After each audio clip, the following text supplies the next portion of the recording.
Hitman एक बदमाश प्रणाली के साथ। अध्याय 671। विक्टोरिया और एडिथ को पीछे छोड़कर माइकल रूनिक टेलीपोर्टेशन का उपयोग करके अपने कमरे में वापस आ गया। उसने देखा कि कमरे में गया, एलिडर और नाइटमेयर उसका इंतजार कर रहे थे। तुम कहाँ थे? गया ने पूछा। उसकी आंखों में भाव देखकर लगता था कि वह बहुत चिंतित थी। हम जा रहे हैं, माइकल के शब्दों ने तीनों को चौंका दिया। क्यों, कुछ हुआ? एलिडर ने पूछा। मुझे बनाया गया है, माइकल ने आह भरी। तुम वुल्फ्रिक से मिले हैं न? माइकल को आश्चर्य हुआ कि एलिडर गया और नाइटमेयर की तरह आश्चर्यचकित नहीं दिख रहा था। माइकल ने सिर हिलाया। रुको, अगर तुम मुझे बता रहे हो कि हेडमास्टर ने तुम्हें डार्क लॉर्ड के रूप में पहचाना है तो उसने तुम्हें अकेला क्यों छोड़ा? नाइटमेयर ने पूछा। मुझे नहीं पता क्यों, लेकिन हम अब यहाँ और नहीं रह सकते। माइकल अपने फैसले पर अड़ा हुआ था। अब और मेजलोथ में रहना बहुत जोखिम भरा था। गया चुप रही। वे सभी उसकी ओर देखने लगे, उसके विचार जानना चाहते थे। और मैं विक्टोरिया से भी मिला, गया के मुंह खोलने से पहले माइकल ने कहा। हमारी गोल्डन वैली विक्टोरिया? नाइटमेयर ने पूछा। माइकल ने अपना सिर हिलाया।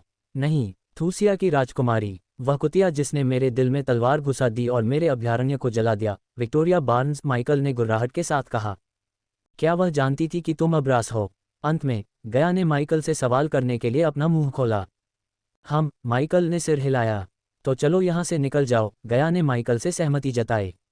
मेजेरोथ में रहने और कुछ न करने के बजाय उसने अकिलिन क्षेत्र से बाहर निकलकर विश्वासघाती महासागर में जाना पसंद किया।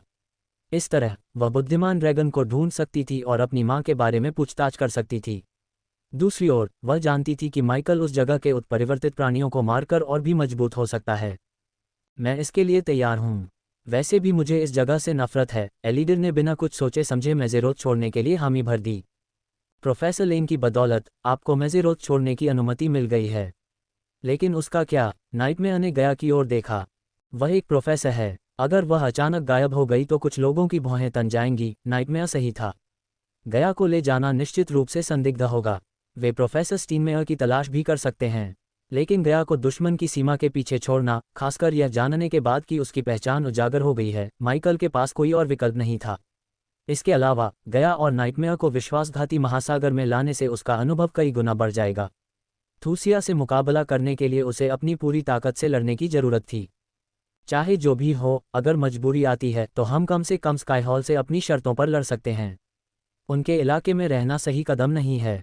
मैं उससे सहमत हूँ। हमें यहाँ से निकल जाना चाहिए। लेकिन मुझे तुमसे फिर से पूछना है, क्या तुम्हें यकीन है कि वुल्फ्रिक ने तुम्हें पहचान लिया है? एलिडर ने पूछा। क्या तुम्हें पता है कि मुझे सर्दी क्यों पसंद है? ये प्रकाश और अंधेरे का सही संतुलन है, जैसा कि सभी चीज़ों को होना चाहिए। क्या तुम सहमत नहीं हो? माइकल ने वुल्फ्रिक के शब्दों को दोहराया। ये उसके मेरे लिए शब्द थे। वह मेरे बारे में जानता है। और मुझे अपने आसपास एक निगरानी मंत्र मिला। कोई इस पूरे समय मुझे देख रहा था। गया और एलिडर ने अपनी भौहें उठाईं। वे आश्चर्य से पूरी तरह से अचंभित थे। उन्होंने ये भी कहा कि सबसे शक्तिशाली बर्फानी तूफान भी एक बर्फ के टुकड़े से शुरू होता है, ठीक वैसे ही जैसे एक लंबे समय तक चलने वाला खूनी झगड़ा या आजीवन दोस्ती एक ही फैसले से शुरू होती है। अब सब कुछ जोड़ो और मुझे बताओ कि मैं गलत हूँ, माइकल ने पूछा। जितना अधिक समय हम यहाँ रहेंगे उतना ही हम खुद को खतरे में डाल रहे हैं। तो चलो। माइकल कमरे के केंद्र की ओर एक कदम बढ़ाने ही वाला था जहाँ एलिडर ने टेलीपोर्टेशन सरणी रखी थी जब उसने किसी को दरवाजे पर दस्तक देते सुना। कौन है? नाइटमेयर ने पूछा। तुम और एलिडर। माइकल ने गया और एलिडर की ओर देखा। यहाँ से चले जाओ, माइकल ने फुसफुसाया। बहस करने में समय बर्बाद किए बिना गया और एलिडर सरणी पर चढ़ गए। कालीन के ऊपर खड़े होकर एलिडर ने बस अपना हाथ हिलाया। फर्श अचानक कांप उठा क्योंकि एक सुनहरी रोशनी ने उन दोनों को घेर लिया। ये रूबी है, माइकल ने रूबी की आवाज़ सुनी। मुझे 1 मिनट दो, माइकल ने गया और एलिडर के गायब होने का इंतजार करते हुए कहा। पूरे कमरे में एक सुनहरी रोशनी चमक उठी। माइकल और नाइटमेयर को पीछे छोड़ते हुए गया और एलिडर के साथ रोशनी जल्दी से गायब हो गई। माइकल ने जोर से सांस ली, राहत की सांस। माजेरोथ को हमेशा के लिए छोड़ने से पहले वह रूबी को अलविदा कहना चाहता था। हालांकि वह रूबी को कुछ ही दिनों से जानता था, लेकिन वह उसके लिए एक अच्छी दोस्त से बढ़कर कुछ नहीं थी। वह अभी भी तय कर रहा था कि वह रूबी से फिर कब या फिर से मिलेगा या नहीं। इसलिए माइकल रूबी से आखिरी बार बात करना चाहता था। बेशक माइकल यह नहीं कहेगा कि वह माजेरोथ छोड़ रहा है।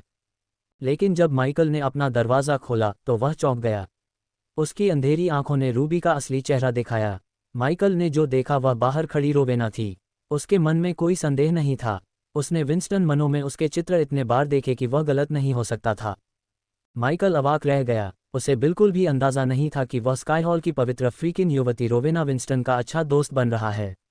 उन्नत पर्यावरण स्कैनिंग के साथ भी वह दरवाज़ा खोलने से पहले उसकी साधना अवस्था को महसूस करने में असमर्थ था। अब जब उसने उसे अपनी आंखों से देखा था तो वह एक साधना अवस्था फ्यूजन स्टेज लेवल 4 देख पाया। रूबी के चेहरे पर कोमल मुस्कान फीकी पड़ गई। उसने कमरे में ऊर्जा में उतार चढ़ाव महसूस किया, जैसे कि कोई टेलीपोर्ट हो गया हो। इसके अलावा घोस्ट परेशान दिख रहा था। माइकल को आश्चर्य हुआ। रूबी ने आह भरी और उसके कमरे में चली गई। मेज़ेरोथ में सभी के विपरीत रोवेना जानती थी कि प्रोफेसर स्टीनमेयर वह नहीं है जो वह होने का दावा करती है। रोवेना ने उसी क्षण उसके भेष को पहचान लिया था जब उसने उसे लेन के कार्यालय में घोस्ट के साथ देखा था। रोवेना ने उसे जेल में नहीं डाला क्योंकि वह घोस्ट के साथ थी और उसे उसकी परवाह थी। रोवेना घोस्ट द्वारा उसके परिवार को दिखाए गए दयालुता का बदला उसके करीबी को चोट पहुंचाकर नहीं चुकाना चाहती थी। फिर भी वह स्टीनमेयर होने का दिखावा करने वाले व्यक्ति से माज़ेरोथ छोड़ने और कभी वापस न आने के लिए कहती। कमरे में ऊर्जा विकृति के साथ घोस्ट के उत्तेजित चेहरे को जोड़ते हुए रोवेना ने अनुमान लगाया कि नकली प्रोफेसर माज़ेरोथ को छोड़कर चला गया होगा। सवाल ये था कि वह माज़ेरोथ को कैसे छोड़कर चली गई। हालांकि माइकल ने रूबी की असली पहचान जान ली थी, लेकिन उसने अजीब व्यवहार नहीं किया। इसके बजाय उसने उसके बारे में कुछ भी नहीं जानने का नाटक किया। मुझे लगा कि तुम अखाड़े में गई हो, माइकल ने कहा। मैं वहां था, लेकिन मुझे लगा कि तुम मुसीबत में हो सकती हो, रोवेना ने कहा। ईमानदारी से कहूं तो ये झूठ नहीं था। रोवेना को वास्तव में लगा कि जब वह अखाड़े में थी तो घोस्ट मुसीबत में थी। ये वही समय था जब वुल्फ्रिक उससे मिला था। कुछ छात्रों को वुल्फ्रिक के अल्केमिस्ट के घर में अचानक आने के बारे में बात करते हुए सुनने के बाद रोवेना को वाकई लगा कि वुल्फ्रिक ने घोस्ट को उस व्यक्ति की मदद करते हुए पकड़ लिया है जो प्रोफेसर होने का नाटक कर रहा था। अगर ऐसा होता तो रोवेना अपनी पवित्र युवती की हैसियत का इस्तेमाल करके उसकी मदद करती और घोस्ट के प्रति अपने ऋणों को हमेशा के लिए चुका देती। जहां तक उसका सवाल है, घोस्ट ने उसके परिवार के 4 लोगों एंड्रूज, सबरीना, उसकी मां और उसके पिता को बचाया। ये 4 लोगों की जान थी, इसलिए रोवेना पर घोस्ट का 4 गुना ऋण था। कोल्ड फ्लेम से घोस्ट को बचाकर उसने उसे एक बार चुकाया। प्रोफेसर स्टीनमेयर को उजागर न करके और इस तरह घोस्ट को परेशानी में न डालकर उसने उसे दूसरी बार चुकाया। दूसरे शब्दों में वह उससे 2 बार ऋणी है। तुम्हें गलत लगा, मैं ठीक हूं, माइकल ने कहा। उसने देखा कि रोवेना धीरे धीरे कमरे के बीच की ओर जा रही थी जहां एलिडर ने टेलीपोर्टेशन सरणी बनाई थी। उसकी धड़कन धीरे धीरे बढ़ गई। रोवेना को सचेत करना पूरे स्काई हॉल को सचेत करने के बराबर था। मान लीजिए रोवेना को भी उसकी पहचान के बारे में पता था। वुल्फ्रिक की तरह वह भी पूरी तरह से ठगा हुआ था। उस समय उसके पास प्लान एफ को अमल में लाने के अलावा कोई विकल्प नहीं होगा। क्या ऐसा है? रोवेना वहीं खड़ी थी जहां एलिडर और गया एक पल पहले थे। नाइटमेयर बिना पलक झपकाए रोवेना को घूर रहा था। माइकल के विपरीत नाइटमेयर नहीं जानता था कि रूबी रोवेना है। लेकिन नाइटमेयर भी बेवकूफ़ नहीं था। जिस तरह से रोवेना ने कमरे में इधर उधर देखा और जिस तरह से उसने फर्श पर थपथपाया, उससे वह चिढ़ गया। कुछ तो गड़बड़ जरूर थी, नाइटमेयर को ये पता था। ये सही लगता है, रोवेना ने कहा। वह भी सरनी से दूर चली गई। वैसे भी क्या तुम अखाड़े में आ रहे हो? रोवेना ने पूछा। मैं कोशिश करूंगी, तुमने कुछ करने को है। माइकल मुस्कुराया। हालांकि माइकल को लगा कि उसने सरनी को महसूस किया है, लेकिन उसने उसे डार्क लॉर्ड के रूप में नहीं पहचाना।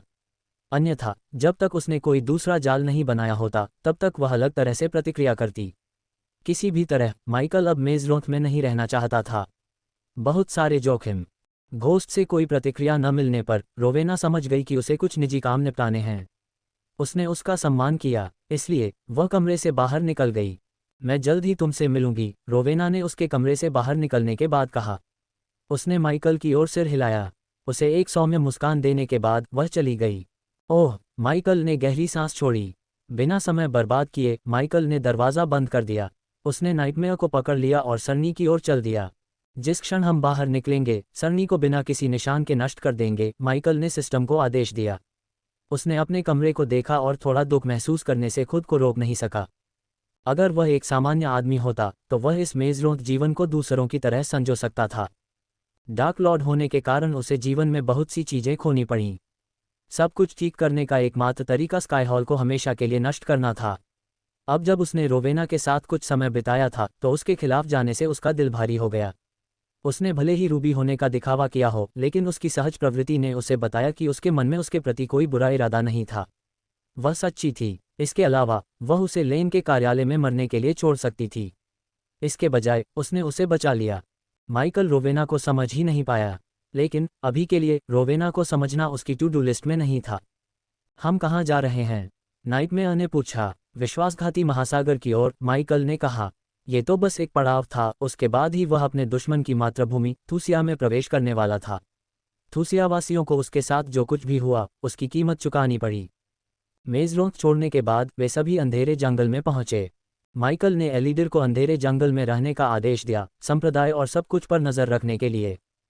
फिर वह तुरंत अंधेरे जंगल से गाय और नाइटमेयर के साथ विश्वासघाती समुद्र में चला गया। उसने वेदोरा को एलिडर की देखभाल में छोड़ दिया। वेदोरा को कुछ प्राचीन ज्ञान की आवश्यकता थी और एलिडर उसे सिखाने के लिए सबसे अच्छा व्यक्ति था। पिछली बार जब माइकल विश्वासघाती समुद्र में गया था तो वह लैला के साथ था। मोमियर्स उसके दिमाग में कौंध गए। लैला के साथ सब कुछ सुचारू रूप से शुरू हुआ और अंत में लैला के पहले ऊर्जा का उपयोग करने के आवेग के कारण गंदगी फैल गई। इसके अलावा उस समय सिस्टम ऑफलाइन था, इसने माइकल की क्षमता को सीमित कर दिया। इस बार वह क्रोध, प्रेरणा और गाय और नाइटमेयर से भरा हुआ था। उन्हें इंद्रधनुष द्वीप के बाहरी इलाके में पहुंचने में एक दिन लग गया जहां लैला रहती थी। माइकल उससे मिलने जाना चाहता था और देखना चाहता था कि उसकी आत्मा का बच्चा कैसा है। हालांकि माइकल ने ऐसा नहीं करने का फैसला किया। माइकल ने लैला और बच्चे से अपने संबंध क्यों तोड़े? इसका पूरा उद्देश्य उन्हें अपने से जितना संभव हो सके उतना दूर रखना था। अन्यथा यदि एक दिन उसका रहस्य उजागर हो जाता तो वे प्रतिक्रिया से बच जाते। इंद्रधनुष द्वीप से उन्हें विश्वासघाती महासागर तक पहुंचने में एक और दिन लगा। दिन के मध्य में भी विश्वासघाती महासागर रात की तरह अंधेरा और उदास लग रहा था। सर्दियों का डोमेन पर कोई प्रभाव नहीं था। ये वैसा ही लग रहा था जैसा उसे पिछली बार याद था। समुद्र का पूरा क्षेत्र एक अंधेरी धुंध और तूफानी बादलों में घिरा हुआ था। गरजने की आवाज़ पूरे समुद्र में गूंज रही थी, जबकि बिजली की बैंगनी धारियां उदास बादलों को रोशन कर रही थीं। माइकल ने महसूस किया कि उसके चारों ओर के अंधेरे के कारण उसके भीतर उसकी शक्ति बढ़ रही है। वह एक पल के लिए आकाश में तैरता रहा। हमें ये बुद्धिमान ड्रैगन कहाँ मिलेगा? नाइटमेयर ने पूछा। मुझे अपना नक्शा दिखाओ। गया ने नक्शा खोलने का नाटक किया। ओह, कोई नक्शा नहीं है। तुम्हें इस बारे में बेवकूफ़ बनने की ज़रूरत नहीं है। नाइटमेयर ने अपनी आंखें घुमाईं। तुम एक ड्रैगन हो, मुझे उम्मीद है कि तुम उसे महसूस करोगे या जो भी हो, गया ने कहा। माइकल चुप रहा। वह अपने गुस्से को नियंत्रित करने की प्रक्रिया में था। जब से वह विक्टोरिया से मिला है तब से वह मन की शांति प्राप्त नहीं कर पाया है। चलो चलते हैं, माइकल ने आगे बढ़ने से पहले कहा। वह विश्वासघाती महासागर में उत्परिवर्तित प्राणियों को मारकर अपने मन को विचलित कर सकता था। परसेप्शन की गोलियां लो, माइकल ने गया और नाइटमेयर को आदेश दिया। सिर हिलाते हुए गया ने अपनी कलाई हिलाई। उसकी हथेली में कुछ चमकीली नीली गोलियां दिखाई दीं। उसने एक को अपने मुंह में डाला और दूसरी को नाइटमेयर को दे दिया। हालांकि नाइटमेयर के पास अपने आसपास के वातावरण को देखने की एक विशेष दृष्टि थी, लेकिन उसने सुरक्षित रहने के लिए गोली निगल ली। जितना वे आगे उड़ते गए उतनी ही तेज गड़गड़ाहट की आवाज़ सुनाई दी। ऐसा लग रहा था जैसे वे किसी भयंकर तूफान में प्रवेश कर गए हों। माइकल धीरे धीरे धुंध में लिपटे द्वीप की ओर उतरा। पहले के विपरीत माइकल घने कोहरे के बावजूद अपने आसपास की हर चीज़ को देख पा रहा था। उसने तुरंत ड्रोन निकाले और उन्हें जगह की टोर लेने के लिए हर दिशा में उड़ा दिया। जब माइकल पहले विश्वासघाती महासागर में गया था तो उसके पास नाइटमेयर की मौत की आभा थी, जो विश्वासघाती महासागर में रहने वाले प्राणियों से उसकी उपस्थिति को छिपा रही थी। ये देखते हुए कि नाइटमेयर स्वस्थ और तंदुरुस्त था, उसके पास अपनी उपस्थिति को छिपाने के लिए कोई आभा नहीं थी। परिणामस्वरूप माइकल ने महसूस किया कि कई शत्रुतापूर्ण प्राणी उसकी ओर भाग रहे हैं हर दिशा में। नाइटमेयर और गया ने चौंकने की योजना नहीं बनाई थी। वे दोनों अपनी इंद्रियों का उपयोग करके अपने आसपास की गतिविधि को महसूस कर रहे थे। इसे मेरे ऊपर छोड़ दो, नाइटमेयर गया के कंधे से हवा में उछला। उसका आकार तेजी से बढ़ता गया जब तक कि वह अपने पूर्ण आकार तक नहीं पहुंच गया। भले ही नाइटमेयर अभी भी अपने पूर्ण आकार तक नहीं पहुंचा था, फिर भी वह एक भयानक 90 फीट लंबा ड्रैगन था। उसके सिर से काले सींग निकलने के साथ नाइटमेयर एक राक्षसी ड्रैगन की तरह लग रहा था। अपने बड़े पंखों के एक ही फड़फड़ाहट के साथ नाइटमेयर ने उन्हें ढकने वाली धुंध को पीछे धकेल दिया। धुंध के भीतर छिपे उत्परिवर्तित प्राणी नाइटमेयर की हरकत से उजागर हो गए। उस पल माइकल और गया ने कई जीवों को देखा। उनमें से अधिकांश 2 हाथों और 2 पैरों जैसी विशिष्ट विशेषताओं वाले मानव जैसे लग रहे थे, लेकिन वे सभी मुरझाए हुए थे और एक मजबूत सड़ांध वाली बदबू फैला रहे थे। ये जीव कभी मनुष्य, कल्पित बौने और ओर्क थे, जो ड्रैगन कबीले के गायब होने के पीछे के रहस्य को उजागर करने के लिए विश्वासघाती महासागर में उतरे थे। लेकिन वे अपनी जान गंवा बैठे और धुंध में भस्म हो गए। अंत में वे इन उत्परिवर्तित प्राणियों में बदल गए जो द्वीप पर कदम रखने वाले किसी भी जीवित प्राणी पर बिना सोचे समझे हमला कर देते थे। नाइटमेयर ने उन पर बेरहमी से आग उगल दी, जिससे वे राख में बदल गए। माइकल ने अपने सिर में लगातार सिस्टम नोटिफिकेशन बजते सुने। अनुभव बिंदुओं की संख्या तेजी से बढ़कर उस बिंदु तक पहुंच गई जहां उसे लगभग 80,000 अंक मिले थे। अंत में हर उत्परिवर्तित प्राणी को राख में बदलने के बाद नाइटमेयर अपने पिछले आकार में लौट आया और गया के कंधे पर उतरा। माइकल और गया ने विश्वासघाती महासागर में और भी गहराई तक जाना जारी रखा। नाइटमेयर ने हर बार उत्परिवर्तित प्राणियों से घिर जाने पर उन्हें जलाने के लिए अपनी ड्रैगन सांस का इस्तेमाल किया। तुम अपनी मांसपेशियों को थोड़ा खींच क्यों नहीं लेते? गया ने पूछा। ये थूसिया के साथ बड़े युद्ध से पहले वार्म अप करने का एक अच्छा तरीका होगा। यदि तुम मेरा ध्यान थूसिया से हटाने की कोशिश कर रहे हो तो ये काम नहीं करेगा, माइकल ने कहा। ठीक है, मुझे कोशिश करनी होगी। देखो, हम दोनों यहाँ एक तरह की मुश्किल में हैं। तुम थूसिया को नष्ट करना चाहते हो और मैं चाहता हूँ कि मेरी माँ मिल जाए। दोनों एक जैसे नहीं हैं, गया। तुम्हारी माँ जीवित है, लेकिन मैं जिसके साथ बड़ा हुआ हूँ वह सब जीवित नहीं है। गया ने अपने कदम रोक दिए। उसने माइकल को कंधे से पकड़ लिया और फिर उसकी आंखों में देखने के लिए उसे घुमाया। माइकल ने भले ही एक शब्द भी न कहा हो या हमेशा की तरह शांत दिखाई दिया हो, लेकिन गया को पता था कि उसका मन गुस्से से उबल रहा था। उसने उसे दोष नहीं दिया। उसे संदेह था कि अगर वह उसकी जगह होती तो विक्टोरिया को फिर से मिलने के बाद जीवित रहने देती। मैं यह नहीं कहूँगा कि तुम्हारे आने के बारे में चेतावनी देना एक चतुर चाल है। तुम चाहते थे कि वे डर में रहें, तो ऐसा ही हो। लेकिन खेल में अपना दिमाग लगाओ। हम इस दुनिया की सबसे खतरनाक जगहों में से एक में हैं। जैसा कि तुम हमेशा कहते हो, अगर तुम गुस्से में अंधे हो तो तुम चीज़ों को स्पष्ट रूप से नहीं देख पाओगे। माइकल को पता था कि वह सही थी, कम से कम उसके गुस्से के बारे में तो। मैं चाहता हूं कि जब मैं उन्हें कुचल दूं तो वे अपने सबसे मजबूत रूप में हों। तभी वे असहाय, हताश महसूस करेंगे और मुझसे माफ़ी मांगेंगे। उन्हें तैयार होने दो, उन्हें अपने हर सहयोगी को अपने पक्ष में करने दो, माइकल ने गुर्राहट के साथ कहा। उसकी आंखों में हत्या के इरादे से चमक थी। उसने माइकल को पहले कभी इस तरह नहीं देखा था। मानव, गया ने मुस्कुराते हुए अपना चेहरा धीरे से सहलाया। हम उन्हें एक साथ खत्म कर देंगे। अगर इससे तुम्हें अच्छा लगता है तो मेरे दिमाग में पहले से ही थूसिया के पूर्ण विनाश की योजना है। क्या तुम ऐसा कर सकते हो? नाइटमेयर ने अपना सिर झुकाया। बेशक मेरे पास ऐसा है। चलो चलते हैं और बातें करते हैं। माइकल और नाइटमेयर के साथ वह लगभग भूल ही गई थी कि वह विश्वासघाती महासागर में है। इसके बजाय उसने इस जगह को एक पार्क की तरह माना। जैसा कि गया ने कहा, उसने माइकल के कंधे पर हाथ रखा और आगे बढ़ गई। थूसियन ने 2 राज्यों को नष्ट कर दिया और वर्तमान में 3 के साथ युद्ध कर रहे हैं। मेरे दुश्मन के दुश्मन मेरे दोस्त हैं, है न? इसलिए हम उन्हें थूसियन के खिलाफ लामबंद करते हैं। आपकी औषधियों की अंतहीन आपूर्ति और संयुक्त सेना के साथ हम थूसिया को ईंट से ईंट करके नष्ट कर देंगे, ठीक वैसे ही जैसे आप इसे पसंद करते हैं। हम एक प्लेग क्यों नहीं बना सकते और इसे थूसियन सेना में फैला सकते हैं और उन्हें अकेले ही मार सकते हैं? वह पागल नहीं है, छिपकली। एक बार प्लेग फैल जाए तो आप उसे नियंत्रित नहीं कर सकते। थूसिया में रहने वाले लोगों ने उसका कुछ नहीं बिगाड़ा। हम वह नहीं बन सकते जो स्काईहॉल और गार्जियन कहते हैं कि हम बनेंगे। माइकल ने सिर हिलाया, लेकिन वह जानता था कि यह एकमात्र कारण नहीं था जिसके कारण उसने प्लेग फैलाने से परहेज किया। थूसियन के पास एक दिव्य शक्ति स्रोत था जो किसी भी नश्वर की समझ से परे था।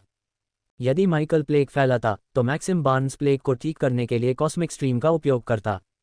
यह न केवल सेना को ठीक करेगा बल्कि उन्हें शक्ति भी प्रदान करेगा। नश्वर लोगों में कॉस्मिक स्ट्रीम का उपयोग किया जाना बहुत दुखद होगा।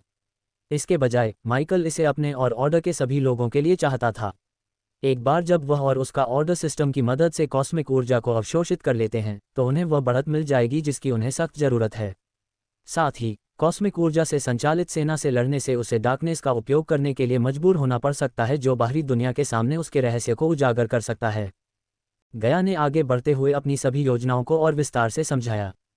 युद्ध, विनाश और हत्या के बारे में बात करने से गया का ध्यान अपनी मां की चिंता से हट गया।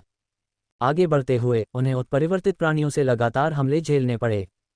हमले की प्रत्येक लहर के साथ उन पर हमला करने वाले शत्रुओं की संख्या में उल्लेखनीय वृद्धि हुई। वे कोहरे के क्षेत्र से गुजरने और विश्वासघाती महासागर के बाहरी इलाके में पहुंचने से पहले लगातार 7 घंटों तक कोहरे में स्थिर रूप से आगे बढ़ते रहे। कोहरा इतना घना हो गया कि वे मुश्किल से कुछ भी देख पा रहे थे।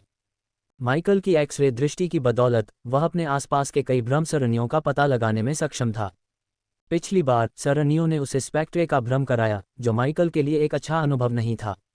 माइकल के हाथों के चारों ओर बिजली के बोल्ट चटकने लगे। उसने सभी दिशाओं में कई बोल्ट भेजे, जिससे भ्रम सरणियों का स्रोत बिंदु नष्ट हो गया। कुछ ही सेकंड में उसने उनके चारों ओर की सभी सरणियों को नष्ट कर दिया। जब ईव को पता चलेगा कि हम थूसिया के साथ युद्ध करने जा रहे हैं, तो वह पागल लड़की युद्ध के मैदान में सबसे पहले भागेगी। अचानक गया ने ईव के बारे में सोचा।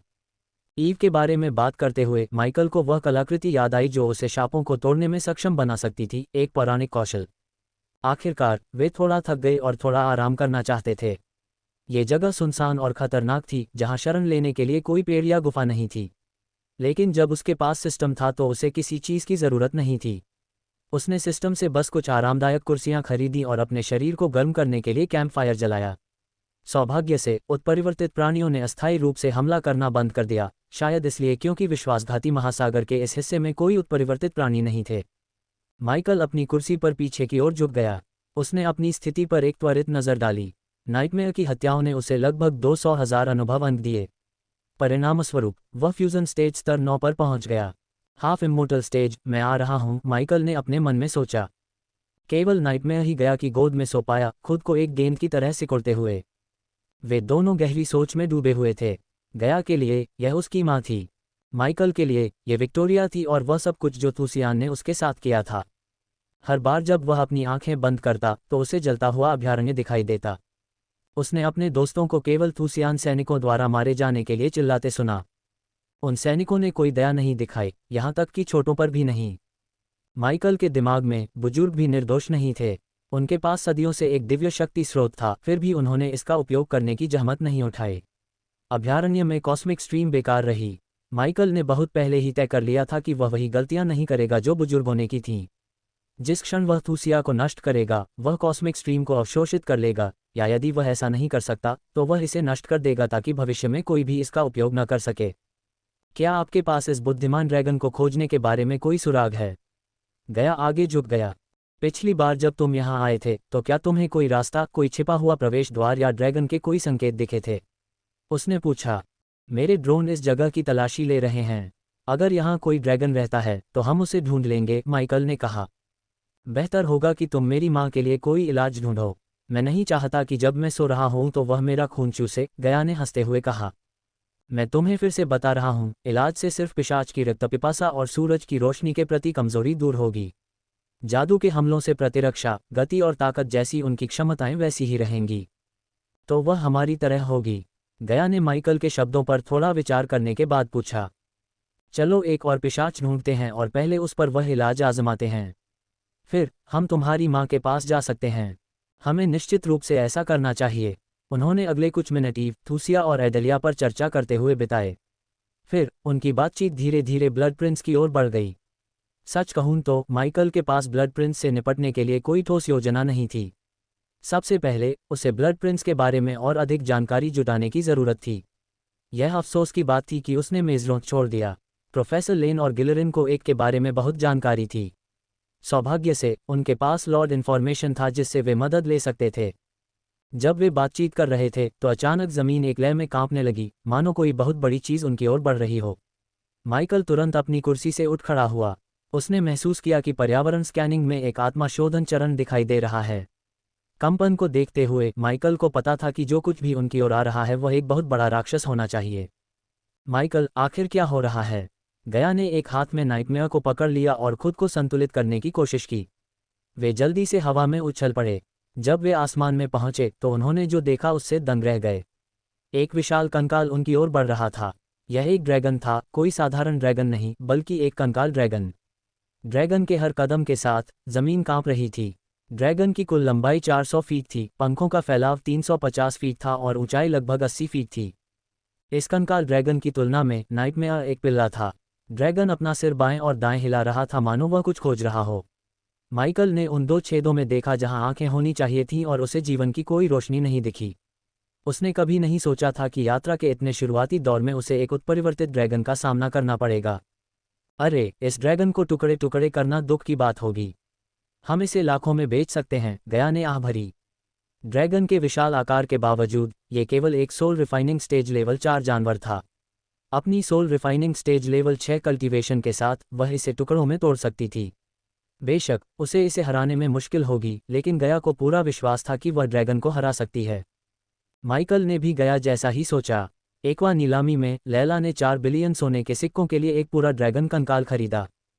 चूंकि यह कंकाल सोल रिफाइनिंग स्टेज लेवल 4 पर था, इसलिए माइकल ड्रैगन की नीलामी करके कम से कम 1 बिलियन प्राप्त कर सकता था।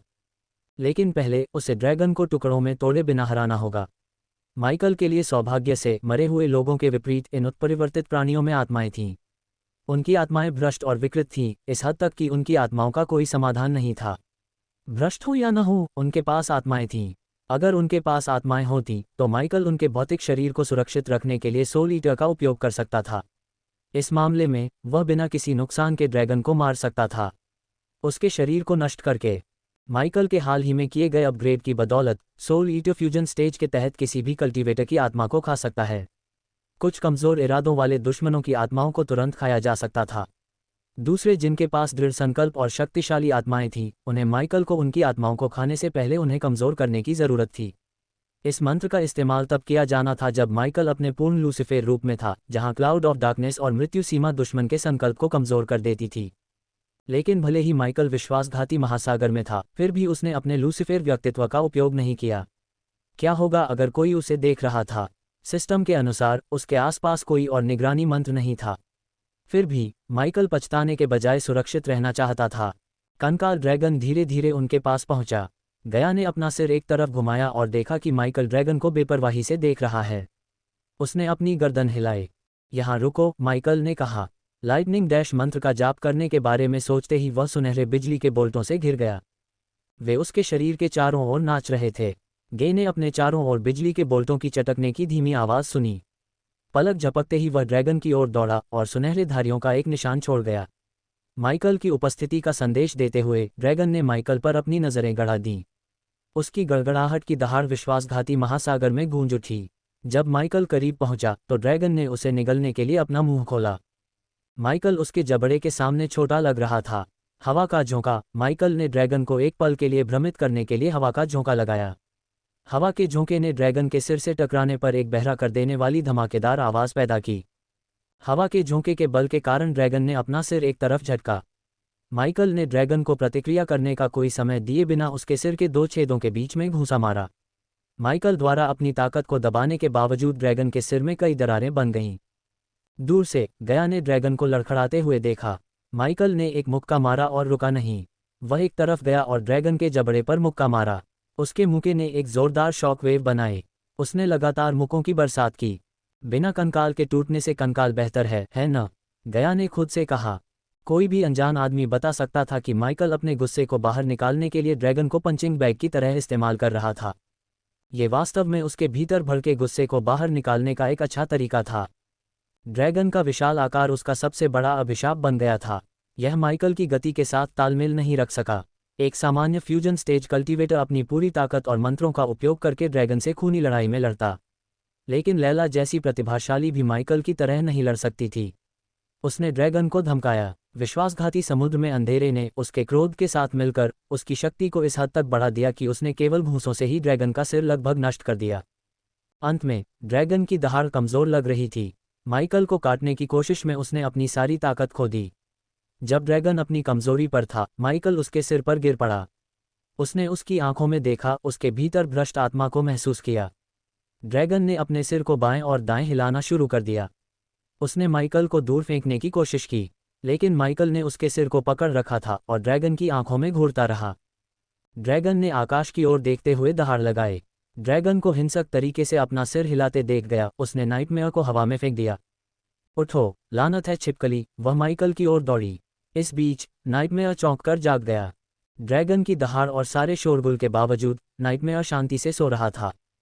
जब गया ने उसे हवा में फेंका तो उसे जागने के लिए मजबूर होना पड़ा। वह आश्चर्य से दंग रह गया। एक विशाल कंकाल वाला ड्रैगन अपना शरीर हिला रहा था। जब नाइटमेयर ने करीब से देखा तो उसने माइकल को उसके सिर के ऊपर खड़ा देखा। अब गया ने लड़ाई में शामिल हो गई। उसने ड्रैगन के चेहरे के किनारे पर मुक्का मारा। वह ड्रैगन की ठोड़ी के नीचे गई और अपनी पूरी ताकत से हड्डियों को पकड़ लिया। नतीजतन ड्रैगन की छटपटाहट धीमी हो गई। माइकल एक बार फिर भ्रष्ट आत्मा को महसूस करने में सक्षम था।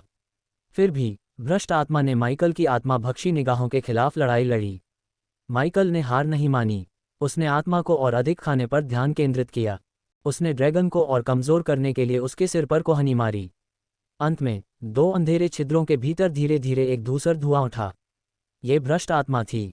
आत्मा हस्तांतरण शुरू हुआ। ड्रैगन दहाड़ने लगा। उसकी दहाड़ पहले की तुलना में बहुत कमज़ोर थी। माइकल ने अपनी पकड़ मजबूत की और अपना मुंह खोला, तेजी से आत्मा को निगलने लगा। सफ़ेद धुआं सीधे माइकल के मुंह में चला गया। आखिरकार धुआं बंद हो गया और ड्रैगन ज़मीन पर गिर गया और आगे नहीं बढ़ पाया। जैसे ही ड्रैगन ज़मीन पर गिरा, उसने एक सामान्य भूकंप से कई गुना ज़्यादा तेज़ कंपन पैदा किया।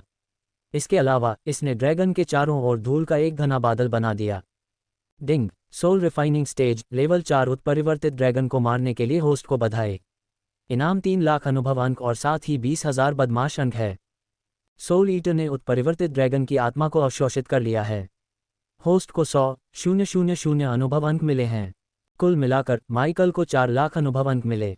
विल्कस की आत्मा की तुलना में उसे कंकाल ड्रैगन की आत्मा को खाकर 5 गुना ज़्यादा अनुभव अंक मिले। ये विल्कस से कई गुना ज़्यादा दुष्ट और भ्रष्ट था, इसलिए अनुभव अंकों में वृद्धि हुई। ड्रैगन को मारना आसान काम था। अब असली परेशानी तब शुरू हुई जब माइकल ने कंकाल को विश्वासघाती महासागर से अवोर तक ले जाने के बारे में सोचा, जहां वह इसे एक्वा पैलेस में नीलाम कर सकता था। जब आप उस मंत्र का प्रयोग करते हैं तो मुझे डर लगता है, माइकल ने अपने पीछे गया की आवाज़ सुनी। आपने मुझे इसे केवल एक बार प्रयोग करते हुए देखा है, माइकल ने ऊपर से ड्रैगन को घूरते हुए कहा। क्या आपके पास उस चीज़ को ले जाने की कोई योजना है? दुष्स्वप्न उनके पक्ष में आया। सिस्टम अभी भी कंकाल को ले जाने का तरीका सीखने की कोशिश करते हुए माइकल सिस्टम की ओर मुड़ा। कंकाल टेलीपोर्ट करने के लिए बहुत बड़ा है। होस्ट कंकाल को नष्ट करने के लिए 100,000 बदमाश अंक दे सकता है। हड्डियों को आपके संचालन के आधार पर टेलीपोर्ट करने के लिए एक और 100,000 और अंत में कंकाल को इकट्ठा करने के लिए एक और 100,000 बदमाश अंक। तो कुल 300,000 बदमाश अंक। माइकल सिस्टम से हैरान था क्योंकि सिस्टम ने उसकी कल्पना से बहुत कम राशि बताई थी। इसलिए माइकल ने तुरंत सहमति दे दी। इसे तोड़कर अंधेरे जंगल में भेज दो, मैं इसे बाद में जोड़ दूंगा। कंकाल ड्रैगन को मारने और उसे अंधेरे जंगल में टेलीपोर्ट करने के बाद माइकल, गया और नाइटमेयर ने बिना किसी गंतव्य के अपनी यात्रा फिर से शुरू की। वे धुंधले द्वीप पर बिना किसी उद्देश्य के घूमते रहे, जो भी उनके रास्ते में आया उसे मार डाला। दुर्भाग्य से माइकल के लिए वह कोर स्ट्रेंथनिंग स्टेज के प्राणी से अधिक शक्तिशाली किसी को भी नहीं मार सका।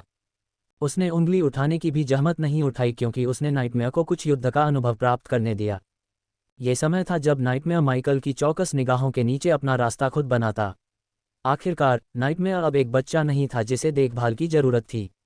वह कोर स्ट्रेंथनिंग स्टेज पर पहुंच गया था। माइकल ने नाइटमेयर में केवल एक ही कमजोरी देखी, वह थी उसकी दयालुता। दुर्भाग्य से यह अक्सर नाइटमेयर को दयालु के बजाय कमजोर दिखाता था। हालांकि नाइटमेयर थूसिया को नष्ट करने के माइकल के विचारों का समर्थन करता हुआ प्रतीत होता था, माइकल जानता था कि नाइटमेयर सभी रक्तपात से बचना चाहता था। हालांकि वह गलत नहीं था। अगर कोई और स्थिति होती तो माइकल भी यही चाहता। वह खुद युद्धों का बहुत बड़ा प्रशंसक नहीं था, लेकिन थूसिया को नष्ट किया जाना चाहिए। माइकल कोई संत नहीं था जो बुरे काम का बदला दयालुता से दे सके। वह विक्टोरिया और उसके परिवार को पीड़ित देखने के लिए कुछ भी कर सकता था। धुंध के बीच से माइकल ने गया और नाइटमेयर को आगे बढ़ाया।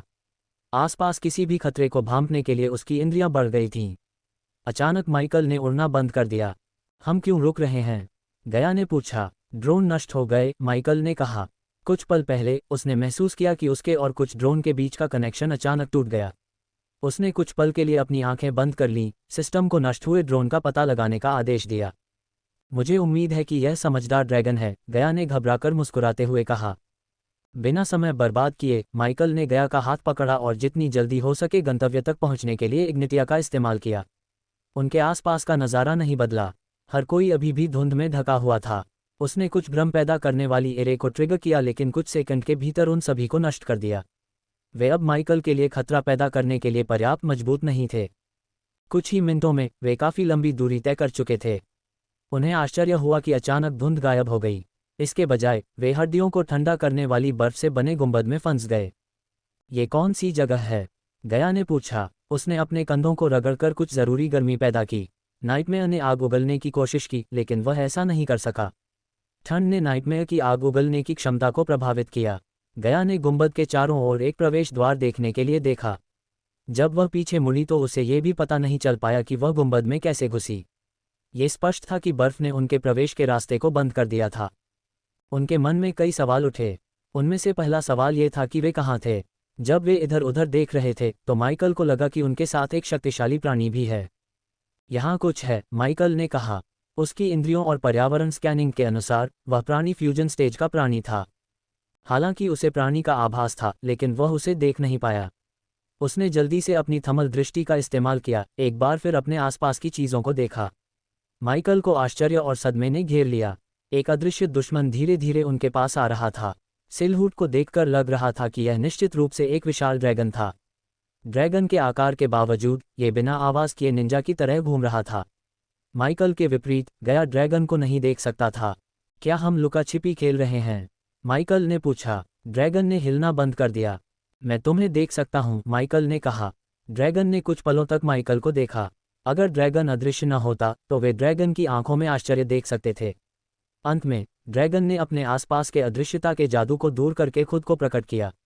माइकल ने अपनी भौहें उठाईं जब वह एक विशालकाय ड्रैगन के सामने खड़ा था। ये कंकाल ड्रैगन जितना ही बड़ा था, लेकिन अधिक शक्तिशाली और भयानक था। ड्रैगन की गोल संकरी खोपड़ी के भीतर बड़ी पन्ना जैसी आंखें छिपी हुई थीं, जो ड्रैगन को एक खतरनाक रूप दे रही थीं। उसके सिर के ऊपर उसके चौड़े बिल्ली जैसे कानों के ठीक ऊपर कई विशाल सींग बैठे थे। उसके प्रत्येक जबड़े की रेखा के किनारे बड़ी पंखे जैसी त्वचा और हड्डी की संरचनाएं थीं। उसकी नाक छोटी थी और उसमें 2 छोटे नुकीले नथुने थे। उसकी ठुड्डी पर एक छोटा सींग था। उसके मुंह के किनारे से बड़े दांतों की कई पंक्तियां निकली हुई थीं और अंदर छिपे आतंक का हल्का सा संकेत दे रही थीं। ड्रैगन की मोटी गर्दन उसके सिर से नीचे की ओर एक लंबे शरीर में फैली हुई थी। शीर्ष घुमावदार बर्फीले नीले रंग के तराजू से ढका हुआ था और उसकी रीढ़ के नीचे छोटे पंखे जैसी वृद्धि की एक पंक्ति थी। इसका निचला भाग छोटे छोटे तराजू से ढका हुआ था और उसके शरीर के बाकी हिस्सों की तुलना में बहुत हल्का रंग था। 4 मांसल अंग उसके शरीर को सहारा देते थे, जिससे प्राणी ऊंचा और गर्व से खड़ा हो सकता था। प्रत्येक अंग में 4 उंगलियां थीं, जिनमें से प्रत्येक मोटे पंजों में समाप्त होती थी, जो चांदी से बने प्रतीत होते थे। भयानक पंख उगाए, जो उसके कंधों से शुरू होकर उसकी पीठ के बीच में समाप्त हो गए। पंख चमगादड़ जैसे थे, जिसमें त्वचा की एक विशेष परत और पंख की प्राथमिक हड्डियों के ऊपर कवच जैसे तराजू उगते थे। इसकी सुंदर पूंछ एक पंखे जैसी नोक में समाप्त होती थी, जो उसके शरीर के समान ही घुमावदार तराजू से ढकी होती थी। हरगम ड्रैगन के सिर को नीचे करते ही उसके नथुने से ठंडा धुआं निकला।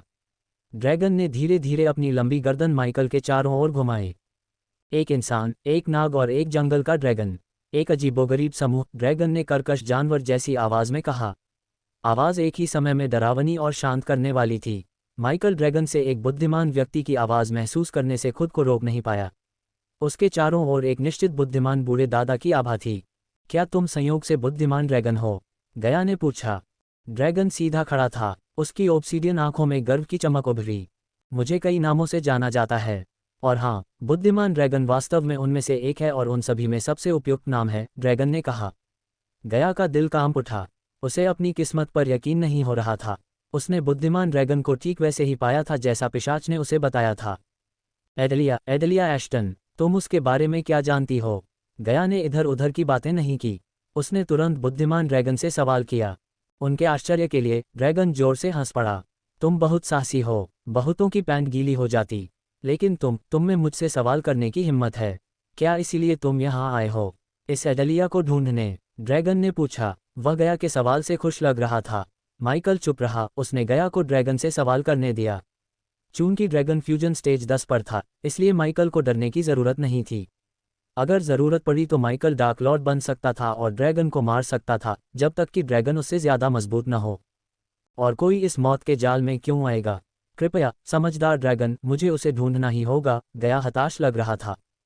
ड्रैगन ने अपने उस तरह तीखे दांत दिखाते हुए मुस्कुराया। माइकल की नज़र में वह कुछ हद तक एक बूढ़ी चालाक लोमड़ी की तरह लग रहा था। अगर तुम इतनी दूर तक जीवित रहे और बिना मरे मेरे पास पहुंचे, तो इसका मतलब है कि तुम तीनों साधारण नहीं हो, और समझदार ड्रैगन को तुम जैसे प्राणियों से निपटना पसंद है। तो हाँ, मैं तुम्हें उस व्यक्ति के बारे में बताऊंगा जिसके बारे में तुमने पूछा था। हालांकि ड्रैगन रुक गया, अपना सिर नीचे किया।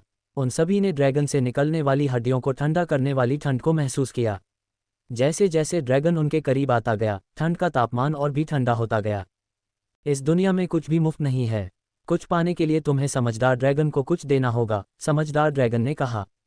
अपनी कीमत बताओ। सोना, कलाकृतियाँ, रत्न, कुछ भी, गया ने कहा। समझदार ड्रैगन ने हंसते हुए कहा, क्या मैं तुम्हें साधारण लगता हूँ नागा? मैं उन सभी में सबसे गर्वित ड्रैगन हूँ। मैं उन सभी चीज़ों से कहीं ज़्यादा कीमती कुछ इकट्ठा करता हूँ जिनका तुमने नाम लिया है। तुम ज्ञान इकट्ठा करते हो, माइकल ने समझदार ड्रैगन को टोकते हुए कहा। ज्ञान ही धन है, उसने कहा। ड्रैगन ने सिर हिलाया। ज्ञान ही वह है जिसकी मुझे तलाश है, समझदार ड्रैगन ने कहा। गया ने जल्दी से माइकल की ओर देखा। जब ज्ञान की बात आती है तो माइकल से बेहतर कोई नहीं था। उसने अनगिनत चमत्कार किए और उम्मीद करता था कि वह समझदार ड्रैगन के साथ एक और चमत्कार करेगा।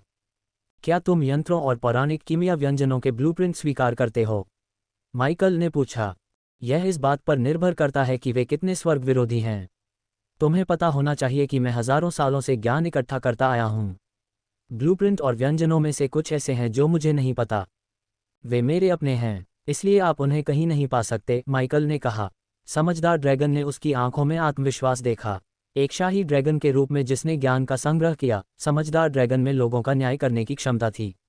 इससे पहले का इंसान सामान्य से कुछ भी नहीं था, इसलिए समझदार ड्रैगन ने इंसान को एक मौका देने का फैसला किया। ऐसा ही हो, मुझे देखने दो कि तुम्हारे पास क्या है, समझदार ड्रैगन ने कहा।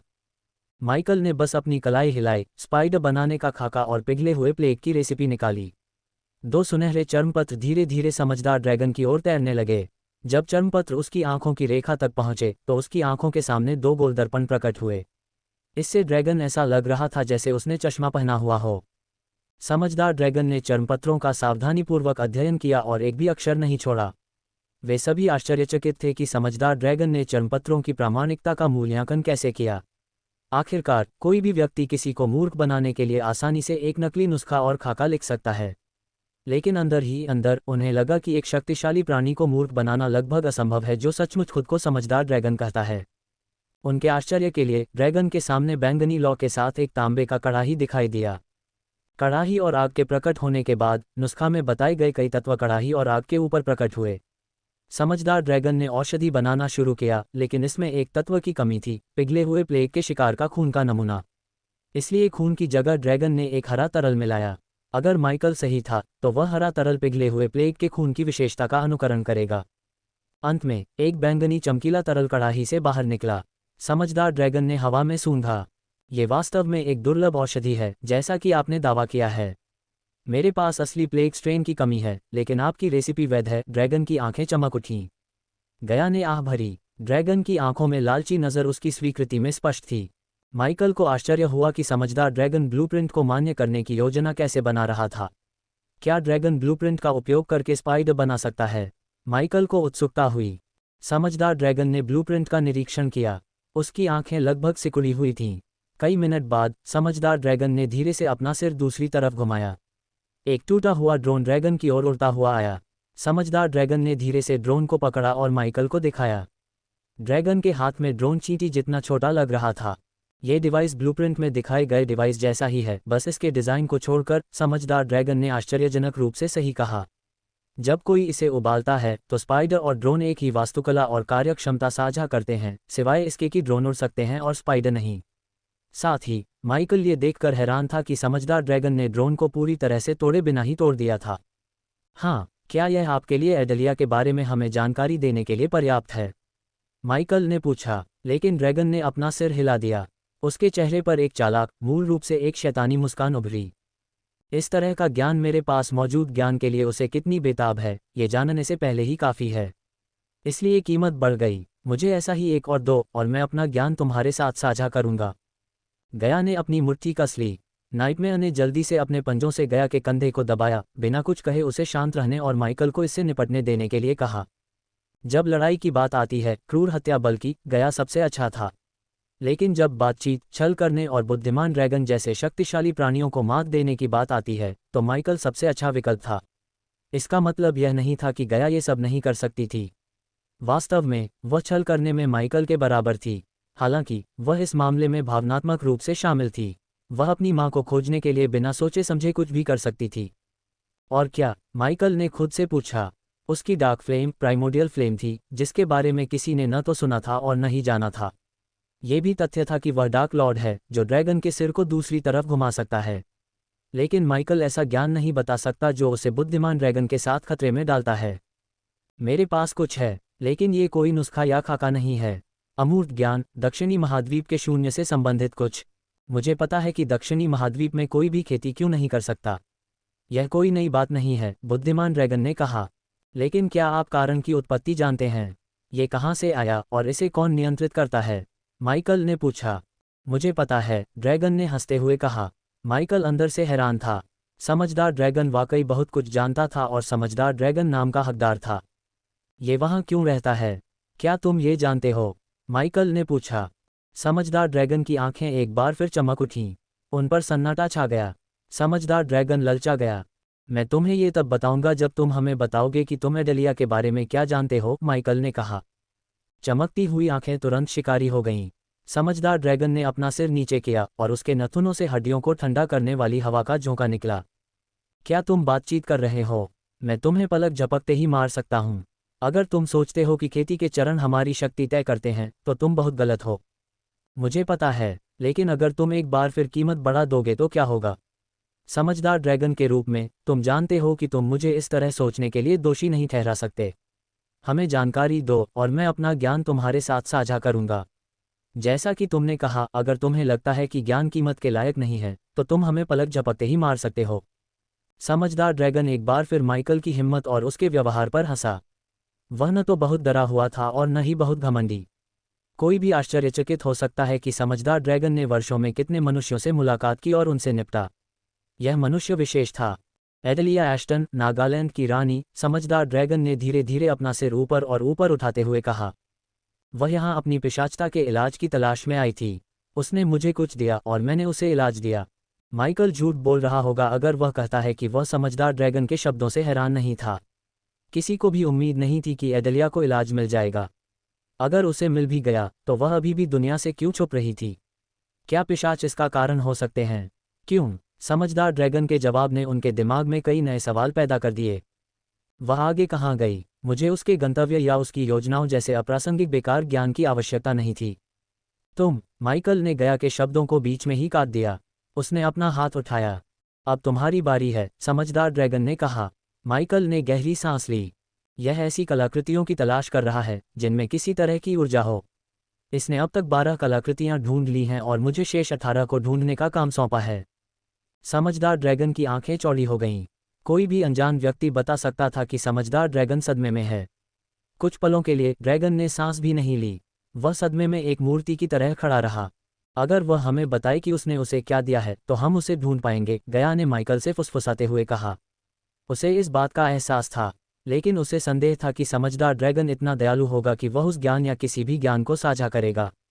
वह एक संग्रहकर्ता था जो बहुमूल्य ज्ञान जमा करता था, और हर संग्रहकर्ता के पास कुछ ऐसा होता है जिसे वे चाहे कितनी भी कीमत पर क्यों न दें। आपकी मदद के लिए धन्यवाद समझदार ड्रैगन। अगर आप कहें तो हम विदा लेते हैं, माइकल ने थोड़ा झुककर कहा। वह मुड़ने ही वाला था कि ड्रैगन ने एक कदम आगे बढ़ाया। बर्फीले फर्श पर जाल जैसी दरारें बन गईं। सब कुछ कांप उठा। क्या? इससे पहले कि वह अपनी बात पूरी कर पाती, हड्डियों को ठंडा करने वाली बर्फ ने उसे ढक लिया। पलक झपकते ही वह बर्फ के टुकड़े के अंदर फंस गई और नाइटमेयर उसके कंधे पर था। समझदार ड्रैगन ने माइकल को प्रतिक्रिया करने का समय नहीं दिया। इसके बजाय उसने एक ठंडी हवा छोड़ी जो माइकल को छूती हुई उसके हाथों और पैरों को नीचे फर्श पर जकड़ती हुई चली गई। माइकल ने जंजीरों को हिलाने की कोशिश की, लेकिन वह ऐसा नहीं कर सका। मैं सही था, तुम खास हो। मैं तुम्हें जान से मारने का जोखिम नहीं उठा सकता। तुम्हें मेरे संग्रह में होना चाहिए। समझदार ड्रैगन का स्वर पूरी तरह से बदल गया। ये बुद्धिमान और शांत होने के बजाय एक पागल हत्यारे की तरह लग रहा था। तुम्हारे पास जो कुछ भी है उसे पाने के बाद, समझदार ड्रैगन ने कहा। इसने माइकल को धोखा दिया। नाइटमेयर और गया 1 इंच भी नहीं हिले। वे बर्फ के ब्लॉक के अंदर जमे हुए थे। समझदार ड्रैगन ने अपना सिर बाएं और दाएं घुमाया जैसे कि वह कुछ खोज रहा हो, लेकिन अचानक उसने माइकल के चेहरे पर शांति देखी। समझदार ड्रैगन हैरान था। उसने अपने प्रियजन को बस ठंडा कर दिया। कोई भी बता सकता था कि माइकल गया और नाइटमेयर को जिस तरह से देखता था उससे वह प्यार करता था। समझदार ड्रैगन की तो बात ही छोड़िए। इसके अलावा समझदार ड्रैगन ने उनके हाथों में मैचिंग रिंग देखी। ये स्पष्ट था कि नागा और मानव ने एक दूसरे से शादी करने की योजना बनाई थी। फिर भी इंसान शांत रहा। उसने उसका नाम नहीं चिल्लाया और न ही उसकी ओर मुड़कर देखा। उसने बस इतना किया कि वह शांत रहा। क्या तुम उनकी और अपनी जान की भीख नहीं मांगोगे? समझदार ड्रैगन ने पूछा। एक समझदार ड्रैगन के लिए तुम बहुत मूर्ख हो, माइकल ने हंसते हुए कहा। समझदार ड्रैगन ने गुस्से में अपने दांत निकाले। उसकी आंखें क्रोध से चमक उठीं। उसके गुस्से के कारण तापमान और भी गिर गया। परिणामस्वरूप माइकल के वस्त्र पर बर्फ की एक मोटी परत जम गई। तुम ज्ञान इकट्ठा करते हो, तुम उसे साझा नहीं करते। आखिरकार तुम एक ड्रैगन हो और ड्रैगन साझा नहीं करते। यहाँ तक कि वह छोटा सा लड़का भी। माइकल ने अपने कंधे के ऊपर से नाइटमेयर की ओर देखा। कुछ भी आसानी से साझा मत करो। इसलिए मुझे पता था कि तुम्हारे डबल क्रॉसिंग के बारे में सोचने से पहले ही डबल क्रॉस होने वाला था, माइकल ने समझदार ड्रैगन को आश्चर्यचकित करते हुए कहा। हा हा हा हा, समझदार ड्रैगन जोर से हंसा। उसकी हंसी बर्फीले गुंबद में गूंज उठी। तो तुम्हें पता होना चाहिए था कि एडेलिया इस जगह से जिंदा नहीं गई, है न? समझदार ड्रैगन ने पूछा। वह जिंदा है और हम दोनों ये जानते हैं, माइकल ने कहा। एलिडिर ने एक रून बनाया जो एक रेत से दूसरे रेत को दिया जाता है। एलिडिर के अनुसार जहां भी कोई रेत मरता है, उसका सारा ज्ञान, वंश और ऑर्डर के प्रति उसका कर्तव्य उसके अगले रिश्तेदार को दिया जाएगा। मान लीजिए एडेलिया मर जाती है तो गया को रून के जरिए सब कुछ विरासत में मिल जाता। चूंकि ऐसा नहीं हुआ, इसलिए माइकल को पता था कि एडेलिया अभी भी जिंदा है। यहाँ कुछ ऐसा है जो तुम्हें नहीं पता, माइकल ने धीरे से कहा। समझदार ड्रैगन ने देखा कि जगह और भी गहरी होती जा रही है। ऊपर आसमान में गड़गड़ाहट हुई। बर्फीली छत से समझदार ड्रैगन ने आसमान में बिजली की चमक देखी। अचानक इंसान को जकड़ने वाली जंजीरें टूट गईं। समझदार ड्रैगन को बहुत आश्चर्य हुआ। उसके हाथों के चारों ओर एक काली लौ लिपट गई जो अटूट बर्फीली जंजीरों को पिघला रही थी। इसके अलावा एक काले कफन ने उसे घेर लिया। उसके वस्त्र जल्द ही काले कवच और एक लबादे में बदल गए। जल्द ही एक भयानक काले खोपड़ी के मुखौटे ने उसके चेहरे को ढक लिया। मैं अंधेरे का देवता हूँ, काली लपटों ने बर्फीली जंजीरों को पूरी तरह से पिघला दिया। जब माइकल ने अपनी उंगली चटकाई तो उसके शरीर से बिजली की मोटी चमक निकली। समझदार ड्रैगन चौंक गया। माइकल अपने पूर्ण लूसीफेर रूप में था, इसलिए वह आधा अमर बन गया। फ्यूजन चरण में रहने के समझदार ड्रैगन के फैसले ने ड्रैगन को पीछे से काट लिया। वह आधे अमर चरण तक पहुंचने के लिए स्वर्गीय क्लेश को पार करते समय अपनी पूर्ण सुरक्षा सुनिश्चित करने का एक तरीका खोजना चाहता था। समझदार ड्रैगन ने विश्वासघाती महासागर में रहने का एकमात्र कारण यह माना कि ड्रैगन कबीले के गायब होने से ड्रैगन से संबंधित कई सवालों के जवाब मिल गए। दुर्भाग्य से समझदार ड्रैगन इतना समझदार नहीं था जब उसने माइकल को धोखा देने का फैसला किया। लालच ने ड्रैगन के दिमाग को अंधा कर दिया। समझदार ड्रैगन ने सोचा कि वह दक्षिणी महाद्वीप में सो रहे हाइड्रा के माध्यम से ड्रैगन कबीले के बारे में कुछ सुराग पा सकता है। लेकिन उसने दक्षिणी महाद्वीप में जाने और हाइड्रा से पूछने की हिम्मत नहीं की क्योंकि यह आत्मघाती था। इसलिए जब समझदार ड्रैगन को पता चला कि मानव ने हाइड्रा से मुलाकात की और उससे बातचीत की तो उसने उसे पकड़ना चाहा। एक गलत कदम। अब समझदार ड्रैगन को अपनी गलतियों की कीमत चुकानी पड़ी। माइकल के चारों ओर चटकती बिजली की चिंगारी बिजली की भिनभिनाने वाली ध्वनि पैदा कर रही थी। उसे ढंकने वाली काली लपटें इतनी गर्म थीं कि गया के अंदर फंसे बर्फ के टुकड़े को पिघला सकती थीं। माइकल धीरे धीरे समझदार ड्रैगन की ओर बढ़ा। उससे निकलने वाली बिजली की चिंगारी ड्रैगन पर बाएं और दाएं लगी, बिना उसे प्रतिक्रिया करने का कोई समय दिए। आह! समझदार ड्रैगन चिल्लाया। तुम एक बात के बारे में सही थे। साधना चरण हमारी शक्तियों को तय नहीं करता। हम कौन हैं, ये तय करता है, माइकल ने कहा। तुम्हारे आकार, शक्ति और ज्ञान के बावजूद मैं तुम्हारे बारे में जानना नहीं चाहता था। क्या तुम जानते हो क्यों? क्योंकि मेरे लिए तुम बस एक बेवकूफ़ बड़ी छिपकली हो। माइकल के शरीर से निकलने वाली बिजली की बोल्ट की संख्या में काफ़ी वृद्धि हुई। प्रत्येक बोल्ट ड्रैगन के तराजू को भेदने के लिए पर्याप्त शक्तिशाली था। हर जगह खून बह रहा था। मैं तुम्हारे साथ एक सौदा करूंगा। मुझे बताओ कि एडेलिया ने तुमसे क्या कहा।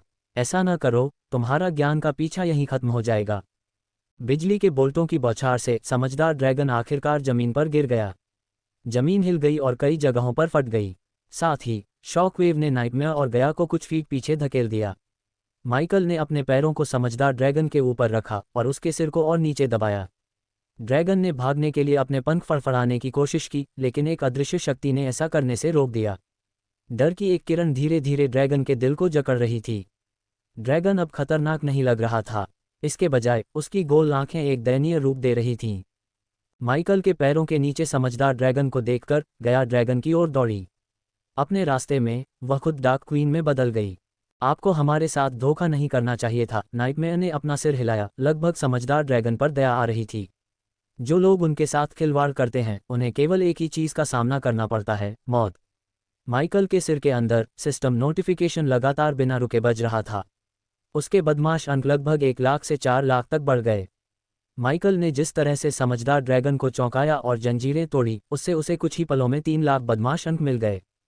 अब मुझे बताओ कि एडेलिया ने उससे क्या कहा, माइकल ने गुर्राते हुए कहा। उसकी आवाज़ ने समझदार ड्रैगन को डरा दिया। इसके अलावा माइकल ने ड्रैगन को डराने के लिए अपने एपीडी से डर का विष निकाला। वह जो चाहता था उसे पाने से पहले ड्रैगन को तोड़ना चाहता था। जैसा कि माइकल ने उम्मीद की थी, समझदार ड्रैगन ने उसका विरोध किया। तुम उसे खोजने के लिए बेताब हो, भगवान हो या ना हो, तुम मुझे नहीं मार सकते, समझदार ड्रैगन ने घमंड से हंसते हुए कहा। लेकिन वह तुम्हें चोट पहुंचा सकती है, माइकल ने कहा। गया को उसे दोबारा बताने की जरूरत नहीं थी। तुरंत उसने एक लाल रंग का खंजर निकाला। उसने खंजर उठाया। गया के बिना बताए नाइटमेयर ने खंजर पर आग उगल दी, जिससे ब्लेड और भी चमकीला हो गया। गया ने जलते हुए गर्म खंजर को समझदार ड्रैगन के चेहरे पर, उसकी आंखों के ठीक नीचे कुछ इंच की दूरी पर रखा। क्या? गया ने बुद्धिमान ड्रैगन को चाकू मारा, जिससे उसकी बात बीच में ही रुक गई। घाव से तुरंत खून बहने लगा। माइकल ने पहली बार खंजर देखा। उसने उसे इस खंजर के बारे में बताया जो गिलरीन ने उसे तब दिया था जब वह उसके साथ शिकार करने गई थी। अपने साधारण रूप के बावजूद खंजर ड्रैगन के तराजू को भेदने में सक्षम था। समझदार ड्रैगन चिल्लाया। समझदार ड्रैगन को दर्द का अनुभव किए हुए दशकों हो गए थे, लेकिन ड्रैगन चाहे जितना भी चिल्लाए, गया नहीं रुका। उसने और अधिक दर्द देने के लिए खंजर को अंदर घुमाया। ये निशान छोड़ देगा, समझदार ड्रैगन, माइकल ने उपहासपूर्ण तरीके से समझदार ड्रैगन शब्दों पर जोर दिया। हमें बताओ कि उसने तुमसे क्या कहा, गया चिल्लाया। तुम्हें वास्तव में उन्हें बताना चाहिए, अन्यथा वे तुम्हें मौत की भीख मांगने पर मजबूर कर देंगे, नाइटमेयर ने कहा। फिर भी समझदार ड्रैगन नहीं टूटा। नतीजतन गया ने खंजर निकाला और नुकीले सिरे को ड्रैगन की आंख की पुतली से बस कुछ इंच ऊपर रखा। क्या तुम्हें पढ़ना पसंद है? हुँ, बदमाश, है ना? गया ने धमकी दी। इस बीच डर के विष के प्रभाव ने धीरे धीरे समझदार ड्रैगन की वीरता को नष्ट कर दिया। उसकी आंखों के ऊपर लटके खंजर ने भी उसकी मदद नहीं की। समझदार ड्रैगन घबरा गया। हालांकि ड्रैगन दुनिया को अलग तरीके से देखते थे, फिर भी उन्हें आंखों की जरूरत थी। उनके बिना ड्रैगन लगभग मर चुके थे। आंखों के बिना वह ज्ञान कैसे जमा कर सकता था? समझदार ड्रैगन डर से कांप उठा। ड्रैगन की आंखों में डर देखकर माइकल हंसा। आखिरी मौका, तुम्हारे विपरीत मैं धोखा नहीं देता। हमें बताओ कि एडेलिया ने तुमसे क्या कहा और मैं तुम्हें जीने दूंगा। गया ने खंजर नीचे गिराया, जो लगभग ड्रैगन की आंख को छू रहा था। समझदार ड्रैगन घबरा गया। वह हिंसक रूप से कांप उठा। फिर भी वह एक मांसपेशी भी नहीं हिला पा रहा था, मानो कोई अदृश्य हाथ उसके शरीर को जमीन पर दबा रहा हो। मैंने ये पंक्ति बहुत बार सुनी है। तुम मुझे जाने दोगे और वह मुझे चाकू मार देगी, फिर तुम करोगे। मैंने उसके तुम्हें मारने के बारे में कुछ नहीं कहा। माइकल ने लगभग अपना चरित्र तोड़ दिया और हंसा। समझदार ड्रैगन अपने लिए बहुत समझदार था। उसके शब्द बस बहुत मज़ेदार थे। ठीक है, मुझे अपने शब्दों को फिर से कहने दो। हम तुम्हें नहीं मारेंगे, न मुझे, न उसे, न मेरे ड्रैगन को। मैं कैसे? उसे चाकू मार दो, माइकल ने समझदार ड्रैगन की बातों को बीच में ही रोकते हुए कहा। गया ने खंजर उठाया और उसे पूरी ताकत से ड्रैगन की आंखों पर गिरा दिया। नहीं, समझदार ड्रैगन चिल्लाया जब गया का हाथ हवा में रुक गया। मैं तुम्हें बता दूंगा, बस मुझे चोट मत पहुंचाना। यह एक अच्छा समझदार ड्रैगन है, माइकल ने ड्रैगन के चेहरे पर थपथपाया। उसने मुझे स्काईहॉल के संस्थापकों द्वारा गढ़े गए भगवान को मारने वाले तीरों के बारे में बताया। माइकल ने अपनी भौहें सिकुड़ी। और क्या? उसने गुर्राहट की। उसकी आवाज़ ठंडी हो गई। उसने कहा कि 5 तीर हैं, जिनमें से प्रत्येक दुनिया भर में बिखरे हुए हैं। मुझे बस इतना ही पता है, समझदार ड्रैगन ने कहा। लेकिन क्या तुमने उसे मारने की कोशिश की, जैसा तुमने हमारे साथ किया? गया ने अपने खंजर की मूठ से समझदार ड्रैगन पर मुक्का मारा। अगर कोई भी ड्रैगन डर के विष से प्रभावित नहीं होता तो वह गुस्से में गुर्राता। मुझे इन तीरों के बारे में और बताओ, समझदार ड्रैगन। माइकल समझदार ड्रैगन की आंखों में देखने के लिए उसके करीब गया। मैंने उसे इलाज दिया, वह टेलीपोर्ट हो गई। मुझे और कुछ नहीं पता। समझदार ड्रैगन इतना समझदार था कि उसने यह नहीं बताया कि उसने उसे मारने की कोशिश की थी, जिसके परिणामस्वरूप एडेलिया ने टेलीपोर्टेशन स्क्रॉल का उपयोग किया। सिस्टम, क्या आप इन तीरों के बारे में कुछ जानते हैं? क्या तुम उन्हें ट्रैक कर सकते हो? माइकल ने सिस्टम से पूछा। उसे उन्हें खोजने का कोई और तरीका नहीं दिख रहा था, क्योंकि समझदार ड्रैगन को वास्तव में तीरों के स्थान के बारे में कोई जानकारी नहीं थी। कार्य करने के लिए सिस्टम का स्तर बहुत कम है। दुर्भाग्य से सिस्टम माइकल की मदद नहीं कर सका। हालांकि सिस्टम ने सामान्य टेलीपोर्टेशन स्क्रॉल को रोकने वाले विशेष सरणियों को महसूस किया है। अगर उसने सरणियों के बावजूद एक का उपयोग किया होता तो अंतरिक्ष विरूपण ने समझदार ड्रैगन में एक निशान छोड़ दिया होता। एक बार जब मेजबान 200,000 बदमाश अंक का भुगतान करता है और ड्रैगन को मार देता है तो सिस्टम एडेलिया के गंतव्य को इंगित करने के लिए इसे स्कैन कर सकता है। वहां से मेजबान को कुछ जवाब मिल सकते हैं। आश्चर्यजनक रूप से सिस्टम स्तर बहुत कम होने के बाद आने वाले शब्दों ने माइकल को एडेलिया को खोजने का एक तरीका दिया। ये बहुत कुछ नहीं था, लेकिन ये कुछ नहीं से बेहतर था। माइकल ने तुरंत सिस्टम पर सहमति जताई। तुम्हें और कुछ नहीं पता? माइकल ने अपना सिर झुकाया। समझदार ड्रैगन ने धीरे से सिर हिलाया, बिना कुछ कहे उसे नहीं बताया। डील तो डील है, माइकल ने आह भरी। गया ने अपनी मुट्ठी भींच ली। वह पीठ में छुरा घोंपने वाले ड्रैगन को जीवित नहीं छोड़ना चाहती थी। वह माइकल से असहमत होने ही वाली थी कि उसने देखा कि माइकल ने अपने दोनों हाथ ड्रैगन के चेहरे पर रख दिए हैं। ड्रैगन अचानक कांप उठा। जल्द ही उसने अपने शरीर को बेतहाशा हिलाया और उसकी ऑब्सीडियन आंखें सफ़ेद हो गईं। माइकल ने समझदार ड्रैगन पर सोल ईटर का इस्तेमाल करना शुरू कर दिया। भले ही सिस्टम ने माइकल को ड्रैगन को मारने के लिए न कहा हो, फिर भी वह ऐसा करता। जिस क्षण समझदार ड्रैगन ने उसे धोखा देने का फैसला किया, उसने अपनी किस्मत खुद ही तय कर ली। इसके अलावा माइकल जानता था कि यह उसके साथ धोखा करने वाला है। कैसे? जब उसने अपनी एक्स-रे दृष्टि को सक्रिय किया तो उसने बर्फ के तल के नीचे बर्फ के ब्लॉकों के अंदर फंसे विभिन्न जातियों के कंकालों को देखा। एक के द्वारा उसे जानकारी देने के बाद सिर्फ ड्रैगन जम गया। इस तरह समझदार ड्रैगन ऐसे ज्ञान का एकमात्र स्वामी बना रहा। लेकिन जब उसने माइकल के साथ भी ऐसा ही करने की कोशिश की तो समझदार ड्रैगन के कर्म ने उसे पकड़ लिया। चूंकि समझदार ड्रैगन बिजली के बोल्ट और फियर टॉक्सिन से कमज़ोर हो गया था, माइकल के लिए समझदार ड्रैगन की आत्मा को अवशोषित करना आसान था। उसे उत्परिवर्तित ड्रैगन से जितना प्रतिरोध मिला उतना नहीं मिला।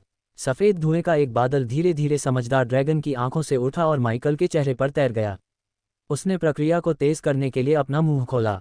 गया को ड्रैगन को कांपने से रोकने के लिए अपनी पूरी ताकत से उसे मजबूर करना पड़ा। जैसे जैसे सेकंड बीतते गए, समझदार ड्रैगन ने धीरे धीरे हिलना बंद कर दिया। लेकिन पहले के विपरीत माइकल से एक चमकदार रोशनी निकली जिसने समझदार ड्रैगन को घेर लिया। ये रोशनी कुछ पलों तक रही, एक अलौकिक सीटी की आवाज़ निकलती रही। उसके बाद समझदार ड्रैगन के शरीर के साथ रोशनी गायब हो गई।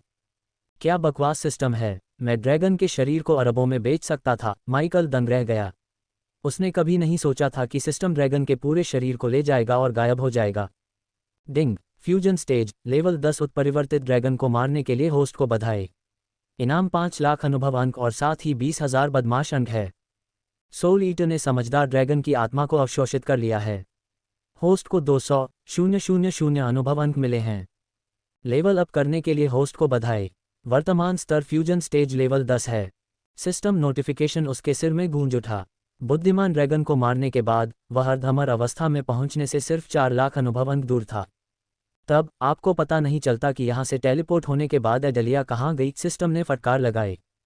सिस्टम ने बुद्धिमान ड्रैगन के शरीर में ऊर्जा चिन्ह का उपयोग करके एडेलिया के गंतव्य का पता लगाया है। वह कहाँ गई? माइकल ने पूछा। केन परिवार का महल। फिर से माइकल सिस्टम के उत्तर से हैरान था। केन महल में? क्यों? माइकल ने खुद से पूछा। दुर्भाग्य से मेजबान के पास विश्वासघाती महासागर से दूर टेलीपोर्ट करने के लिए आवश्यक बदमाश अंक नहीं हैं। इसलिए सिस्टम उस स्थान का दोहन करने और सिस्टम को देने के लिए अधिक बदमाश अंक अर्जित करने की सलाह देता है। हाँ ठीक है, माइकल ने अपनी आंखें घुमाईं। तुमने क्या किया? गया घबरा गया। मुझे पता चल गया है कि तुम्हारी माँ कहाँ टेलीपोर्ट हुई थी। गया का दिल धड़क उठा। उसकी आंखें उसके मुखौटे के पीछे चौड़ी हो गईं। कहाँ? केन परिवार के महल में। माइकल की तरह वह भी चौंक गई। उसे पिछली बार महल में एल्डर केन से मिलने की याद आई। एल्डर केन का पूरा नाम एस्टन केन है न? नाइटमेयर ने पूछा। मुझे लगा कि यह एक संयोग था, लेकिन अगर वह सभी जगहों से केन परिवार में टेलीपोर्ट हो गई तो मुझे लगता है कि यह संयोग नहीं हो सकता। क्या होगा अगर एस्टन केन का एडेलिया से कोई संबंध है? नाइटमेयर के सवाल समझ में आए और माइकल ने भी यही सोचा। चलो यहाँ से निकलते हैं, गया ने कहा। अभी नहीं, हमें अभिशाप भंग करने वाली कलाकृति और जगह से निकलने का रास्ता खोजना है, माइकल ने उत्तर दिया। तीनों ने तुरंत बुद्धिमान ड्रैगन के गुंबद को छोड़ दिया। एक बार फिर उन्होंने अपनी यात्रा को खतरनाक समुद्र में गहराई तक फिर से शुरू किया, उस कलाकृति की तलाश में जो माइकल को एक महान कौशल दे सकती थी। माइकल को समझदार ड्रैगन की आत्मा को अवशोषित किए हुए कई घंटे बीत चुके थे। माइकल की शक्ति लगातार आधे अमर चरण की ओर बढ़ती गई। उसे ये देखकर सुखद आश्चर्य हुआ कि गया सोल रिफाइनिंग चरण स्तर 7 तक पहुंच गया। दुर्भाग्य से उन्हें कोई शक्तिशाली दुश्मन नहीं मिला। इसके बजाय उनकी यात्रा बिना किसी घटना के हुई। वे द्वीप के चारों ओर घूमते रहे। माइकल ने सिस्टम को द्वीप को स्कैन करके रुचि के बिंदु खोजने का आदेश दिया, लेकिन एडेलिया के टेलीपोर्टेशन गंतव्य का पता लगाने के लिए 2 लाख बदमाश अंक खर्च करने के बाद उसके पास केवल 60,000 बदमाश अंक थे। भगवान को मारने वाले तीर अशुभ लगता है, नाइटमेयर ने कहा। काश हमें उनके बारे में पहले पता होता। वे जो भी हों, हम उन्हें किसी और को नहीं खोजने दे सकते, खासकर स्काईहॉल या संरक्षकों को, गया ने कहा। उसका स्वर गंभीर था। नाम से ही पता चलता है कि ये तीर माइकल को चोट पहुंचा सकते थे। वह एकमात्र देवता था जिससे गया को अपने जीवन में मुलाकात हुई थी। इन तीरों के बारे में अधिक जानने का एकमात्र तरीका उसकी मां को ढूंढना था। पहले कलाकृति को ढूंढते हैं, फिर हम इन तीरों के बारे में चिंता कर सकते हैं, माइकल ने कहा। आश्चर्यजनक रूप से वह शांत था। क्या तुम्हें नहीं लगता कि सब कुछ ठीक हो रहा है? माइकल ने पूछा। तुम्हारा क्या मतलब है? गया ने पूछा। वुल्फ्रिक का मेरी पहचान ढूंढना, रोवेना का मेरा दोस्त होने का नाटक करना, तुम्हारी मां का पिशाच होना, भगवान का तीरों को मारना। माइकल ने अपने मन में चल रही बातों को सूचीबद्ध किया। मुझे लगता है कि मैं अब 2 जिंदगियां ज्यादा दिनों तक नहीं जी पाऊंगा, माइकल के शब्दों ने गया और नाइटमेयर को चौंका दिया। मुझे मत बताओ कि तुम खुद को डार्क लॉर्ड के रूप में प्रकट करने की योजना बना रहे हो। पूरा स्काईहॉल तुम्हारा शिकार करेगा। पिछली बार जब मैंने जांच की थी तो हम स्काईहॉल से लड़ने के लिए पर्याप्त मजबूत नहीं थे, गया ने कहा। हम स्काईहॉल से नहीं लड़ सकते, लेकिन हम उनसे छिप सकते हैं। माइकल ने अपनी पहचान उजागर होने पर एक योजना बनाना शुरू कर दिया। थूसिया के साथ युद्ध उसके लिए एक नई शुरुआत हो सकती है।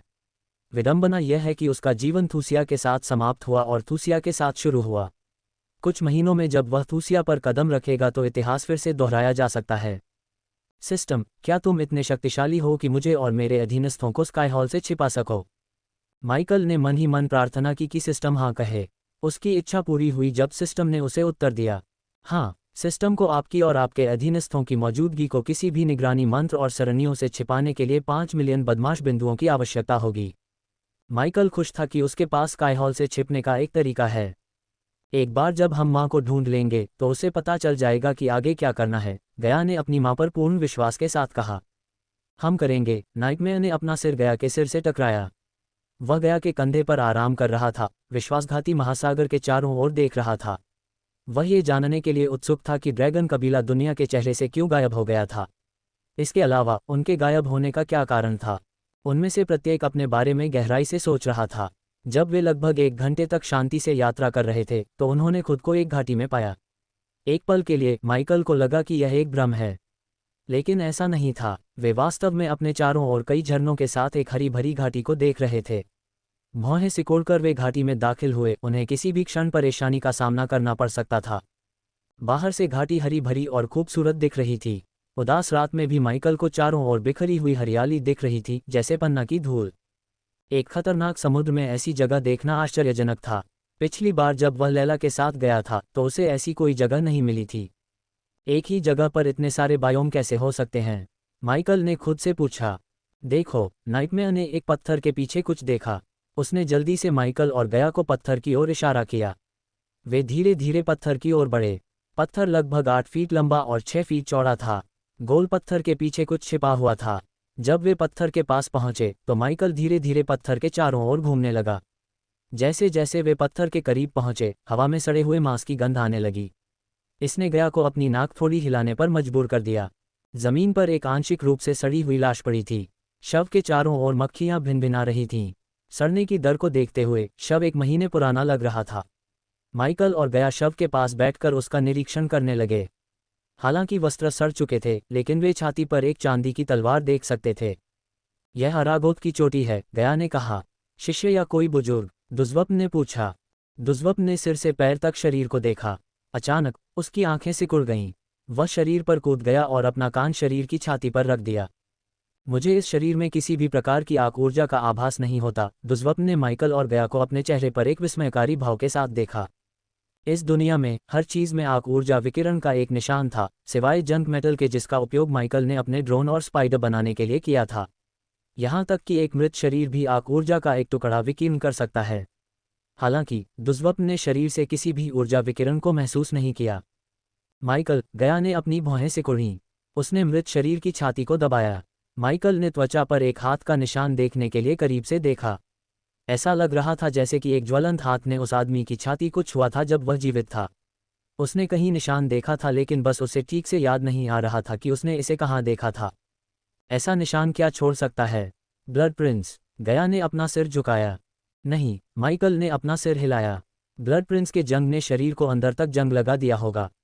हो सकता है कि यह निशान मौत का कारण न हो। माइकल ने धीरे से शरीर को उठाया और उसकी पीठ को देखा। जैसा कि माइकल ने उम्मीद की थी, उसने पीठ पर एक गहरा घाव देखा। किसी ने पीछे से उस आदमी को चाकू मारा था। दुष्वप्न ने अपने पंख फड़फड़ाए। ऊपर से उसने चारों ओर देखा। उसकी नज़र पत्थर के दूसरी तरफ लिखी किसी चीज़ पर पड़ी। मुझे पता चल गया होगा कि उसे किसने मारा, दुष्वप्न ने कहा। माइकल और गया दोनों पत्थर के चारों ओर कुछ कदम चलने से पहले खड़े हो गए। उनकी आंखों में सदमा और आश्चर्य उभर आया। नूह का नाम खून से पत्थर पर लिखा था। माइकल ने अपना सिर हिलाया। किसी की पीठ में छुरा घोंपना नूह की शैली नहीं है। यहाँ कुछ और हुआ है। माइकल ने अपनी ठुड्डी रगड़ी। इसके तुरंत बाद उसने बस कंधे उचका दिए। मेरे पास चिंता करने के लिए बहुत सी चीज़ें हैं। चलो बस अरागोत को बता देते हैं और उन्हें इससे निपटने देते हैं, माइकल ने कहा। उसके शब्दों ने गया को आश्चर्यचकित कर दिया। क्या तुम्हें ये जानने की उत्सुकता नहीं है कि नूह विश्वासघाती महासागर में क्या कर रहा था? हत्यारा कोई भी हो, नूह यहाँ था। मुझे इस इंसान के बारे में बुरा लग रहा है। माइकल ने गया की आवाज़ सुनकर अपने कदम रोक दिए। उसे याद आया कि उसने पहले निशान कहाँ देखा था। अपनी याददाश्त ताज़ा करने के लिए अध्याय 363 पढ़ें। निशान, मैंने इसे पहले देखा है। माइकल धीरे से मुड़ा। क्या तुम्हें याद है जब मैंने तुमसे कहा था कि नूह के पास किसी की खेती को बंद करने का कौशल है? माइकल ने गया की कहानी को याद किया कि जब वह अग्नि क्षेत्र में थी तो नूह ने किसी की खेती का स्तर छीन लिया था। चूंकि माइकल के पास सिस्टम था, इसलिए उसे नूह के कौशल की चिंता नहीं थी। नूह शक्तिशाली हो सकता है और उसके जैसा देवता हो सकता है, लेकिन सिस्टम दूसरे स्तर पर था। हाँ, माइकल ने सिर हिलाया। मुझे लगता है कि नूह ने अपनी खेती की और किसी और ने उसे चाकू मार दिया। उसकी मौत से लड़ने का कोई फायदा नहीं है, माइकल ने शव को देखते हुए कहा। मेरी पहली प्राथमिकता तुम्हारी माँ को ढूंढना है। भले ही नूह यहाँ कुछ महत्वपूर्ण करने के लिए आया हो, मेरे पास कोई नया काम करने के लिए पर्याप्त समय नहीं है। क्या होगा अगर वह यहाँ उस अभिशाप भंजक कलाकृति को लेने आया हो जिसे तुम ढूंढ रही हो? नाइटमेयर ने पूछा। तो चलो आशा करते हैं कि उसे वह नहीं मिली होगी, माइकल ने कहा। वह शव को पीछे छोड़कर आगे बढ़ गया। माइकल भगवान के बानों और गया की माँ के बारे में गहराई से सोच रहा था। उसके पास न तो समय था और न ही दिमाग नई समस्या पर बर्बाद करने के लिए। हालांकि गया को उस आदमी की मौत के बारे में बुरा लग रहा था, वह जानती थी कि माइकल हमेशा की तरह सही था। वह बस माइकल के पीछे पीछे चली गई। उनके आश्चर्य के लिए घाटी में कोई भी उत्परिवर्तित प्राणी नहीं था, इसलिए उनकी यात्रा शांतिपूर्ण और घटनाहीन रही। माइकल के लिए सौभाग्य से उसे रास्ते में कई दुर्लभ जड़ी बूटियां मिलीं। उसने अपना समय लिया, सब कुछ इकट्ठा किया। जब वह घाटी से बाहर निकला तो उसने 50 से ज़्यादा दुर्लभ जड़ी बूटियां इकट्ठी कीं। नीलामी में हर एक को कम से कम 10 लाख सिक्कों में बेचा जा सकता था। उसने उन्हें सनराइज संप्रदाय में अपने हर्बल गार्डन में उगाने की योजना बनाई। घाटी से बाहर निकलते ही उनका स्वागत परिचित धुंधली उजाड़ भूमि ने किया। सब कुछ घने सफ़ेद कोहरे में डूबा हुआ था, लेकिन दूरी में माइकल ने कुछ इमारतें स्पष्ट रूप से देखीं। माइकल इमारतों की ओर उड़ गया। वह इमारतों के जितना करीब गया, आसपास का वातावरण उतना ही साफ होता गया। इमारतों की ओर जाने वाला रास्ता समय के साथ टुकड़े टुकड़े हो गया था। घास ने दरारों की भूल भुलैया को भर दिया था और जो कुछ बचा था उसे रेत ने ढक दिया था। एक बार देखभाल की गई और पूरी तरह से काटे गए बगीचे अब उबड़ खाबड़ और घने हो गए थे, जो अपनी अव्यवस्थित प्राकृतिक स्थिति में वापस आ गए थे। ये कौन सी जगह है? गया ने पूछा। कुछ दरवाजे कसकर बंद थे, अन्य टूट गए थे। कुछ बलपूर्वक और अन्य बस अपने वजन के नीचे ढह गए थे क्योंकि समय उन्हें खा रहा था। कई इमारतें अस्थिर रूप से सीधी खड़ी थीं, हालांकि ऐसा लग रहा था कि उनके पास ऐसा करने का कोई साधन नहीं था। उन्हें गिराने के लिए बस एक तेज हवा का हल्का सा धक्का ही काफ़ी था। जो कभी एक सुखद, शांत शहर जैसा दिखता था, अब पूरी तरह से प्रकृति द्वारा पुनः प्राप्त किया गया था। लकड़ी की चरमराहट और धातु पर धातु की घिसाई अब इस शहर में एकमात्र ध्वनि थी। वे एक परेशान करने वाले वातावरण में परेशान करने वाली आवाज़ें थीं। ताज़ी रोटी, विभिन्न फलों और अन्य सभी प्रकार के खाद्य पदार्थों की खुशबू से कभी इस जगह की हवा भरी रही होगी। ठीक इस समय वहाँ केवल मौत की गंध थी। हालांकि यह जगह खाली और उजाड़ लग रही थी, माइकल ने अपने आसपास कई उत्परिवर्तित प्राणियों को महसूस किया। उन्होंने क्षतिग्रस्त इमारतों को अपना घर बना लिया था। मानव, गया ने फुसफुसाया। मुझे पता है, चलते रहो, माइकल ने शांति से कहा। चरमराहट की आवाज़ें तेज़ और तेज़ होती जा रही थीं। उत्परिवर्तित प्राणी धीरे धीरे अपनी नींद से जागे और माइकल पर हमला किया। माइकल को आश्चर्य हुआ कि उत्परिवर्तित प्राणियों ने उस पर हमला नहीं किया जैसा कि उसने उम्मीद की थी। इसके बजाय वे टूटे हुए घरों के अंधेरे से माइकल को देखते रहे। अचानक हवा का एक तेज झोंका उनके पास से गुजरा। माइकल को एक पल के लिए एक शक्तिशाली प्राणी का एहसास हुआ। यहाँ कुछ है, नाइटमेयर ने अपनी पूंछ को गया की गर्दन के चारों ओर लपेटा। डरावना परिवेश और भयानक आवाज़ों ने नाइटमेयर को भी डर से कांपने पर मजबूर कर दिया। एक अजीब काली आकृति गिरी हुई इमारतों के बीच से बहती हवा की तरह भाग रही थी। माइकल को भी आकृति की गति के साथ तालमेल बिठाने में मुश्किल हो रही थी। वह गया के सामने आ गया, उसे अपने शरीर से ढकते हुए। माइकल के पीछे खड़ी हुई गया को लगा कि वह पूरी दुनिया का सामना कर सकती है। भूत! माइकल ने एक फुफकार सुनी। आवाज़ डरावनी और डरावनी थी। माइकल शांत रहा। तुम बच गए, आकृति ने एक बार फिर फुफकारते हुए कहा। गया ने मुड़कर माइकल के पीछे अपनी पीठ दबाए और उसकी पीठ को देखा। नाइटमेयर ने माइकल के बाएं हिस्से को देखा। उन्होंने खुद को एक और लड़ाई के लिए तैयार किया। केवल माइकल को पता था कि उनके चारों ओर घूमने वाली आकृति एक फ्यूजन स्टेज योद्धा थी।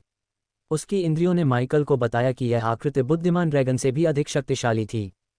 भूत! मैं परेशान हो रहा हूं, माइकल ने कहा। माइकल को भी इसका एहसास हुए बिना वह धीरे धीरे अपने ईश्वरत्व में कदम रख रहा था। वह जितना अधिक शक्तिशाली था उतना ही वह नश्वर के बजाय एक देवता की तरह व्यवहार कर रहा था। धैर्य एक गुण है, आवाज़ फुसफुसाई। रक्त राजकुमार! आकृति के शब्दों ने माइकल को आश्चर्यचकित कर दिया। अपना अभिवादन भेजा। अचानक माइकल ने देखा कि आकृति बिजली की गति से उसकी ओर दौड़ रही है। चिपटना! माइकल की सहज प्रवृत्ति ने उस पर चिल्लाया जैसे उसने अपना हाथ उठाया, काली ढाल को वापस खींच लिया। आकृति का स्टील जैसा पंजा ढाल से टकराया। सभी दिशाओं में चिंगारियां उड़ीं। बल के कारण माइकल और गया ने एक कदम पीछे हट गए। मज़ेदार! माइकल ने भूत शहर के चारों ओर देखते हुए कहा। मैं भी यही कहना चाहता था। एक बार फिर आकृति माइकल की ओर इतनी तेजी से दौड़ी जितनी माइकल ने कभी किसी का सामना नहीं किया था। हालांकि इस बार माइकल ने तुरंत आग की अंगूठी फेंकी। माइकल को आश्चर्य हुआ जब आकृति जलती हुई आग के घेरे पर कूद गई और उल्टा चलते हुए माइकल पर हमला करने की कोशिश की। गया को केवल धुंधला दिखाई दे रहा था। माइकल ने अपनी काली ढाल से आकृति की मुट्ठी को रोक दिया। धातु के टकराने की आवाज़ हवा में गूंज उठी। उसे जिस भी छेद से आया है उसी में वापस चले जाना चाहिए, माइकल ने कहा जब आकृति धुंध में गायब हो गई। मैं तुम्हें छेद में भेजने आया हूं, आकृति ने फुसफुसाते हुए कहा। नहीं, माइकल ने हंसते हुए कहा, तुम मुझे और मजबूत बनाने के लिए यहाँ हो। इस अजनबी को मारने के बाद संभवतः ब्लड प्रिंस के गुर्गे माइकल अर्धअमर अवस्था में प्रवेश करने के लिए स्वर्गीय क्लेश शुरू कर सकते थे। एक सामान्य साधक के लिए ये केवल अर्धअमर अवस्था तक पहुंचना था, लेकिन माइकल के लिए ये ईश्वरत्व में कदम रखना था। अर्धअमर अवस्था अंधकार के देवता बनने की पहली सीढ़ी थी। माइकल के चारों ओर की ज्वाला अधिक से अधिक गर्म और चमकीली हो रही थी। ज्वालाओं के कारण उनके चारों ओर का तापमान कई डिग्री बढ़ गया। माइकल ने ज्वालाओं को नियंत्रित किया ताकि एक चक्र में गर्म तरंगों की स्पंदन भेजी जा सके। उनके आसपास के घरों में आग लग गई और वे भयंकर क्रोध से जलने लगे। परिणामस्वरूप अंधेरी रात और अधिक चमकदार हो गई। चिलचिलाती गर्म ज्वाला के नीचे लकड़ी चटकने लगी। पहले से ही जर्जर घरों को पूरी तरह से ढहाने के लिए कुछ व्यवधान ही पर्याप्त थे। अचानक एक स्टील का तीर उग्र ज्वालाओं के बीच से निकल गया। तीर माइकल को नहीं बल्कि नाइटमेयर को निशाना बनाकर लगा, जो गया के कंधे पर बैठा था। माइकल ने तुरंत प्रतिक्रिया की। वह भाग्यशाली था कि उसने उसे पकड़ लिया। तीर नाइटमेयर की खोपड़ी से सिर्फ 1 इंच की दूरी पर था। नाइटमेयर की आंखें चौड़ी हो गईं जब उसने तीर के नुकीले सिरे को अपनी आंखों से 1 इंच की दूरी पर देखा। बड़ी गलती, माइकल ने गुर्राते हुए कहा। उनके साथ यहाँ आना, आकृति ने फुसफुसाया। गया ने जल्दी से अपना हाथ उठाया, उनके चारों ओर एक रक्षा कवच बनाया। उनकी रक्षा के लिए एक धुंधले हरे रंग का गुंबद। हालांकि ढाल फ्यूजन स्टेज कल्टीवेटर द्वारा डाले गए मंत्रों को पूरी तरह से रोक नहीं सकती थी, ढाल कुछ बल और ऊर्जा को अवशोषित कर सकती थी ताकि उन्हें प्रतिक्रिया करने के लिए पर्याप्त समय मिल सके। माइकल के पैर धीरे धीरे जमीन से उठे। धीरे धीरे वह आसमान में चढ़ गया। अगर अजीब आकृति वास्तव में उसे मारना चाहती थी तो उसे खंडहरों के पीछे छिपे बिना हवा में माइकल से लड़ना होगा। आकृति ने माइकल को और ऊपर उड़ने नहीं दिया। जमीन से एक जलती हुई जंजीर निकली जो माइकल के पैर के चारों ओर लिपट गई। माइकल ने अपने दांत पीस लिए। जंजीरों ने माइकल के पैर की त्वचा को जला दिया, भले ही वह लबादा पहने हुए था। दर्द को नियंत्रित करते हुए माइकल ने अपने पैर को इतना ऊपर उठाया कि वह अपने हाथ से चेन को पकड़ सके। उसने जल्दी से पन्ना हरे रंग की लपटों के रूप में प्रच्छन्न काली लपटों को बुलाया। काली लपटों ने माइकल के हाथों की रक्षा की। जब माइकल ने चेन को पकड़ा तो वह काली लौ की तीव्र गर्मी के कारण पिघल गई। माइकल ने चेन को अपनी कलाई के चारों ओर लपेटा और फिर उसे इतनी ताकत से खींचा कि वह आकृति हवा में उड़ गई। जैसा कि माइकल ने योजना बनाई थी, चेन के दूसरे सिरे को पकड़े हुए आकृति सीधे हवा में उड़ गई। पहली बार माइकल आकृति को अच्छी तरह से देख पाया। आकृति एक छड़ी की तरह पतली थी जिसने बिना शर्त या अपने ऊपरी शरीर को ढकने के लिए कुछ भी किए एक लंबा काला कोट पहना हुआ था। हालांकि उसकी चमड़े की पतली फिट पैंट ने उसे दौड़ने के लिए जरूरी फुर्ती दी। वह आदमी शैतानी ढंग से मुस्कुराया। उसके काले बाल हवा में लहरा रहे थे, ठीक उसके लंबे काले कोट की तरह। उसके हाथ में घुमावदार ब्लेड की एक जोड़ी थी। नुकीले दांत इस बात का स्पष्ट संकेत थे कि वह आदमी एक पिशाच था। माइकल को यह पिशाच बाकी लोगों से अलग लगा। कोई सवाल पूछने के बजाय माइकल ने अपना हाथ उठाया। पिशाच की ओर गोली चलाने से पहले उसकी कलाई के चारों ओर छोटे सुनहरे बिजली के बोल्ट नाच रहे थे। क्या तुम्हें नहीं पता कि मेरी प्रजाति जादू से प्रतिरक्षित है? पिशाच ने हंसते हुए कहा। उसने बिजली के बोल्ट को रोकने की भी जहमत नहीं उठाई। इसके बजाय उसने बिजली के बोल्टों को खुद पर लगने दिया। सभी बोल्ट वैम्पायर के सीने पर लगे, लेकिन कोई भी उसके शरीर को भेद नहीं सका। गया की आंखें शिकारी हो गईं। माइकल को मुक्का मारते हुए ब्लड प्रिंस की छवियां उसकी आंखों में चमक उठीं। वह ब्लड प्रिंस को टुकड़े टुकड़े कर देना चाहती थी। दुर्भाग्य से गया को लगा कि वह अपने सामने हवा में मंडरा रहे वैम्पायर का सामना करने के लिए पर्याप्त मजबूत नहीं थी। यह माइकल की हत्या थी। जादू हो या न हो, तुम यहाँ मरने वाले हो, माइकल ने कहा। वह बेपरवाह था। माइकल की बातें सुनकर वैम्पायर मुस्कुराया। गया को आश्चर्य हुआ कि वैम्पायर ने खुद को गुना कर लिया। उसके चारों ओर उसकी अनगिनत प्रतियां भौतिक रूप धारण कर गईं। कुछ ही क्षणों में वह भ्रमित हो गई कि कौन सी मूल प्रति है। प्रत्येक प्रतिकृति माइकल को शैतानी ढंग से देखकर मुस्कुराए। एक बार फिर माइकल ने आग की अंगूठी फेंकी। ज्वाला की स्पंदित लहर माइकल से निकली, जिसने प्रतिकृतियों को जला दिया। उसने सामान्य लपटों के बजाय काली लपटों का इस्तेमाल किया। परिणामस्वरूप मंत्र की सीमा के भीतर खड़ी प्रतिकृतियां प्रकाश के कणों में बदल गईं। आदिम ज्वाला, माइकल ने आकृति को फुसफुसाते हुए सुना। उसने आकृति की आवाज़ में सदमे का एक हल्का सा भाव महसूस किया। हम बहुत लंबे समय से छाया में रह रहे हैं, आकृति ने कहा। ये वह समय है जब हमें वह वापस लेना चाहिए जो हमारा था। माइकल की ओर कई तीर छोड़े गए और उसने आग की अंगूठी से उनमें से हर एक को जला दिया। अपने कीमती नदी शहर से शुरू करते हुए गया को लगा कि क्रोध उसकी नसों में दौड़ रहा है। दूसरी ओर नाइटमेयर का शरीर चमकने लगा। वह आग उगलने से बस कुछ सेकंड दूर था, लेकिन माइकल शांत रहा। तुम इसे जला सकते हो, मुझे परवाह नहीं है, लेकिन अगर तुमने कभी थूसिया को छुआ, पिशाच ने देखा कि माइकल की आंखें शिकारी हो गई हैं, मैं तुम्हारे जैसे लोगों को जमीन पर गिरा दूंगा। चूंकि माइकल एक झूठा व्यक्ति था, इसलिए पिशाच ने उस पर विश्वास कर लिया। माइकल के चेहरे के भाव पिशाच को धोखा देने के लिए काफी अच्छे थे। पिशाच को लगा जैसे उसे घोस्ट की कमजोरी मिल गई हो। थूसिया, माइकल ने पिशाच की ओर बिजली का एक बोल्ट फेंका जैसे ही उसने राज्य का नाम लिया। इसका नाम मत बोलो, माइकल ने गुर्राहट के साथ कहा। माइकल ने अपना संयम खोने का नाटक किया। पिशाच की शैतानी हंसी विश्वासघाती समुद्र में गूंज उठी। माइकल की बिजली के बोल्टों के कारण आकाश टिमटिमा उठा। जब भी माइकल बिजली का बोल्ट चलाता, पिशाच उसे अपनी छाती पर लगने देता और हंसता, ये देखकर कि बिजली के बोल्ट ने कोई नुकसान नहीं पहुंचाया है। हवा में कुछ मिनट तक लड़ाई जारी रही जब तक कि पिशाच ने अपना मुंह नहीं खोला। यह एक अच्छा रन है, हम जल्द ही मिलेंगे। पिशाच उन्हें पीछे छोड़कर पतली हवा में गायब हो गया। माइकल को भी उम्मीद नहीं थी कि पिशाच ऐसे ही गायब हो जाएगा। वह कुछ हद तक निराश था। वह पिशाच को मार सकता था ताकि स्वर्गीय क्लेश को ट्रिगर कर सके, उसके मामले में ईश्वरत्व में कदम रख सकता था। ये पिशाच उन जगहों पर कैसे जा रहे हैं जहां हम भी नहीं जा सकते? नाइटमेयर ने पूछा। उनके पास एक टेलीपोर्टर होना चाहिए, गया ने उत्तर दिया। माइकल ने कुछ नहीं कहा, लेकिन भूत शहर की सबसे ऊंची इमारत की ओर उड़ गया। टॉवर और इमारत की वास्तुकला को देखते हुए यह एक ऐसी जगह रही होगी जहां लोग पूजा करते थे। माइकल इमारत की तुलना छत से कर सकता था। इमारत की छत ढह गई और केवल एक दीवार ही बची थी, जो किसी भी क्षण ढहने का खतरा था। वहां केवल एक बड़ा छेद था जहां सामने का दरवाजा हो सकता था। क्या हम अंदर जा रहे हैं? गया ने पूछा। वे प्रवेश द्वार के सामने उतरे। गया ने अंदर देखा तो खंडहर, जंगली नसें, जड़ें और सड़े हुए लट्ठों के अलावा कुछ नहीं दिखा। माइकल जमीन से कुछ इंच ऊपर तैर रहा था ताकि उनके कदमों से इमारत के डोमिनोज गिर न जाएं। जब वह इमारत में दाखिल हुआ तो सबसे पहली चीज जो उसने देखी वह थी एक 12 फीट ऊंची ड्रैगन की टूटी हुई मूर्ति। समय के कारण ड्रैगन का आधा शरीर टूट गया था। वह अपने पंख बंद करके आसमान की ओर देखता हुआ बैठा था। दुष्स्वप्न गया के कंधे से मूर्ति की ओर उड़ गया। उसने मूर्ति पर सोने के टुकड़ों के साथ कई छेद और खोखलेपन देखे। दुष्वप्न जानता था कि जो भी आएगा वह मूर्ति को उसकी सजावट से साफ कर देगा। माइकल ड्रैगन के लिए थोड़ा निराश महसूस करने से खुद को रोक नहीं सका। एक बार एक महान और शक्तिशाली कबीला इतिहास के निशान के अलावा कुछ नहीं रह गया। शेष ड्रैगन अपनी विरासत को बहुत पहले ही भूल चुके थे और या तो परिचितों के रूप में या जंगली ड्रैगन के रूप में रहते थे जो मूल्यवान वस्तुओं को जमा करते थे, जैसे कि समझदार ड्रैगन। दुष्वप्न मूर्ति के सामने उतरा। उसने सिर झुकाकर प्रणाम किया। माइकल और गया के विपरीत नाइटमेयर को मूर्ति पर नजर पड़ते ही पूजा करने की इच्छा हुई। क्या तुम दोनों मुझे कुछ समय अकेले रहने दोगे? नाइटमेयर ने पूछा। उन्होंने उसकी आवाज़ में उदासी का भाव महसूस किया। माइकल ने मुड़ने से पहले सिर हिलाया। दूसरी ओर गया उसे सांत्वना देने के लिए छोटे ड्रैगन के पास बैठना चाहता था, लेकिन माइकल ने उसका हाथ पकड़ लिया और उसे खंडहरों का पता लगाने के लिए अपने साथ खींच लिया।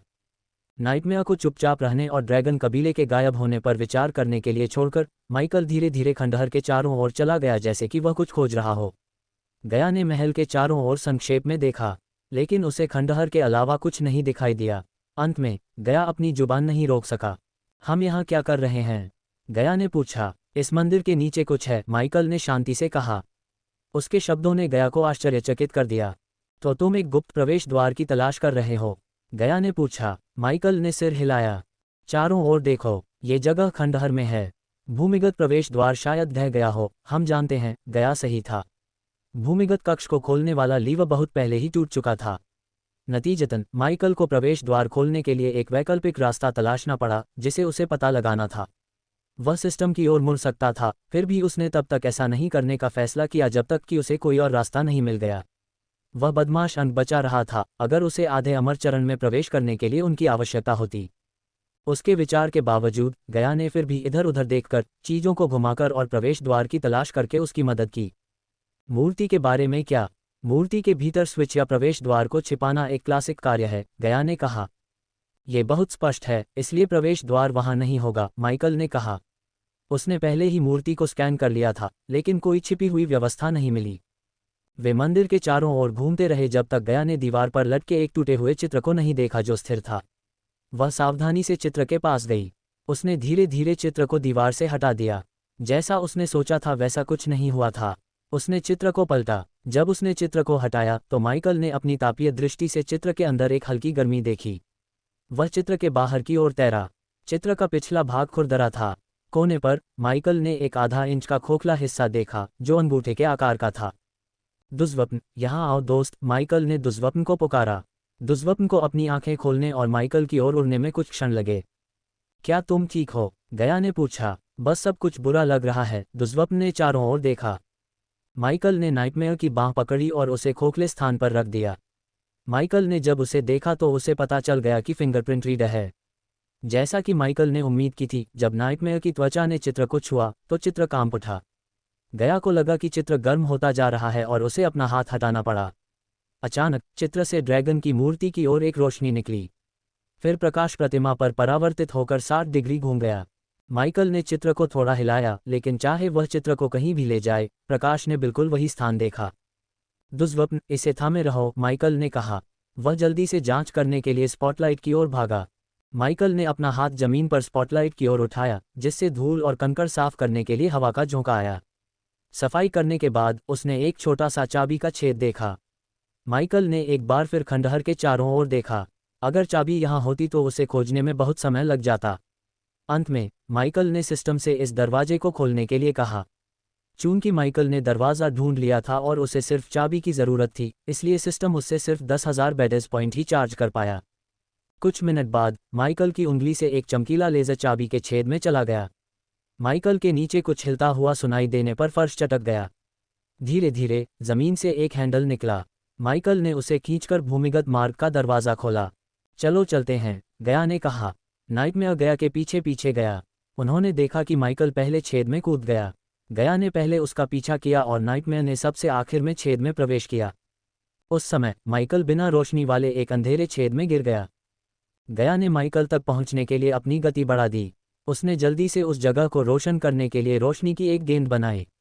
छेद इतना गहरा था कि वे लगभग 1 मिनट तक लगातार मुक्त रूप से गिर सकते थे। आखिरकार रोशनी की बदौलत वे नीचे देख पाए। वे एक छोटे से धमाके के साथ जमीन पर उतरे। उनके सामने सुरंग ही आगे बढ़ने का एकमात्र रास्ता था। माइकल गया और नाइटमेयर को सुरंग में ले गया। गया की रोशनी के अलावा सुरंग के अंत में एक और प्रकाश स्रोत था। इसके अलावा माइकल ने झरने की सरसराहट की आवाज़ सुनी। वे चुपचाप चले गए। बाहर के विपरीत माइकल को अपने आसपास कोई उत्परिवर्तित प्राणी महसूस नहीं हुआ। माइकल का पीछा करते हुए गया ने सुरंग की दीवारों पर बने चित्रों को देखा। उनमें से ज़्यादातर में ड्रैगन कबीले और जानवर लोगों के बीच युद्ध को दर्शाया गया था।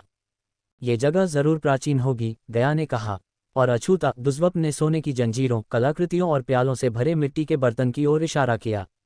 अभी उन्हें अकेला छोड़ दो, हम बाहर निकलते समय इस जगह को लूट लेंगे, माइकल ने कहा। उसने कीमती सामान से भरे मिट्टी के बर्तन देखे थे। अगर उसका अनुमान सही था तो ये उस मूर्ति में ड्रैगन को चढ़ाए गए प्रसाद थे। सुरंग में कम से कम 10 मिलियन की लूट थी।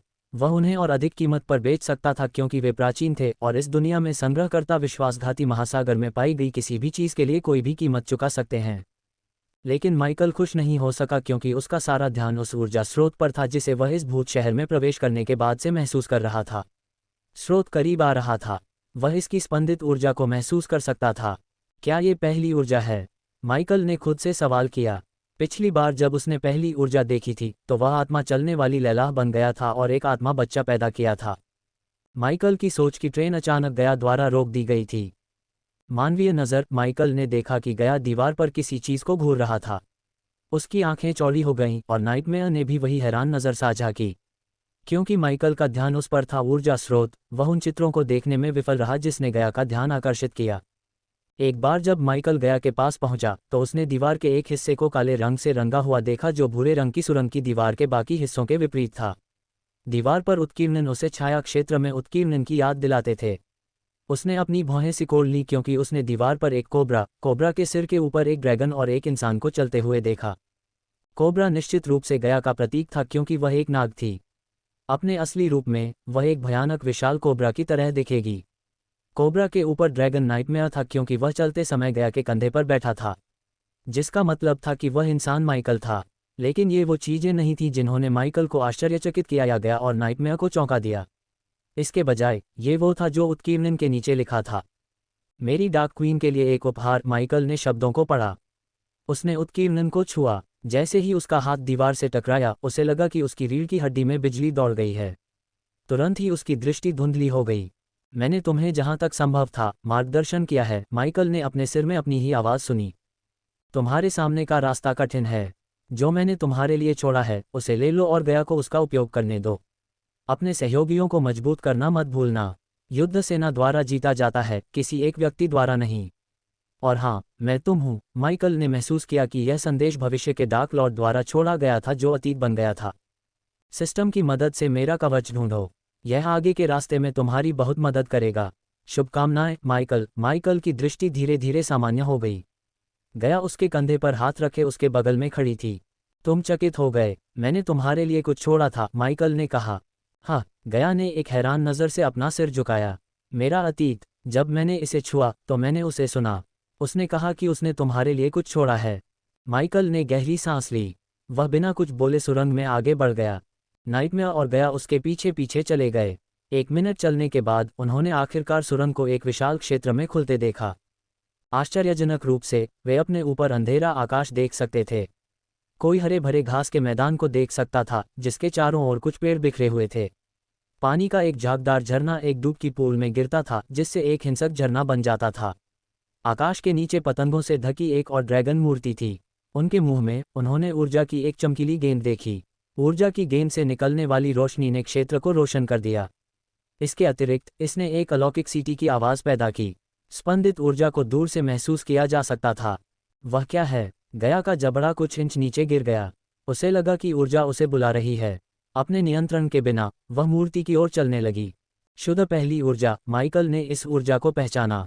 हालांकि ये लैला के साथ मिली पहली ऊर्जा से अलग थी।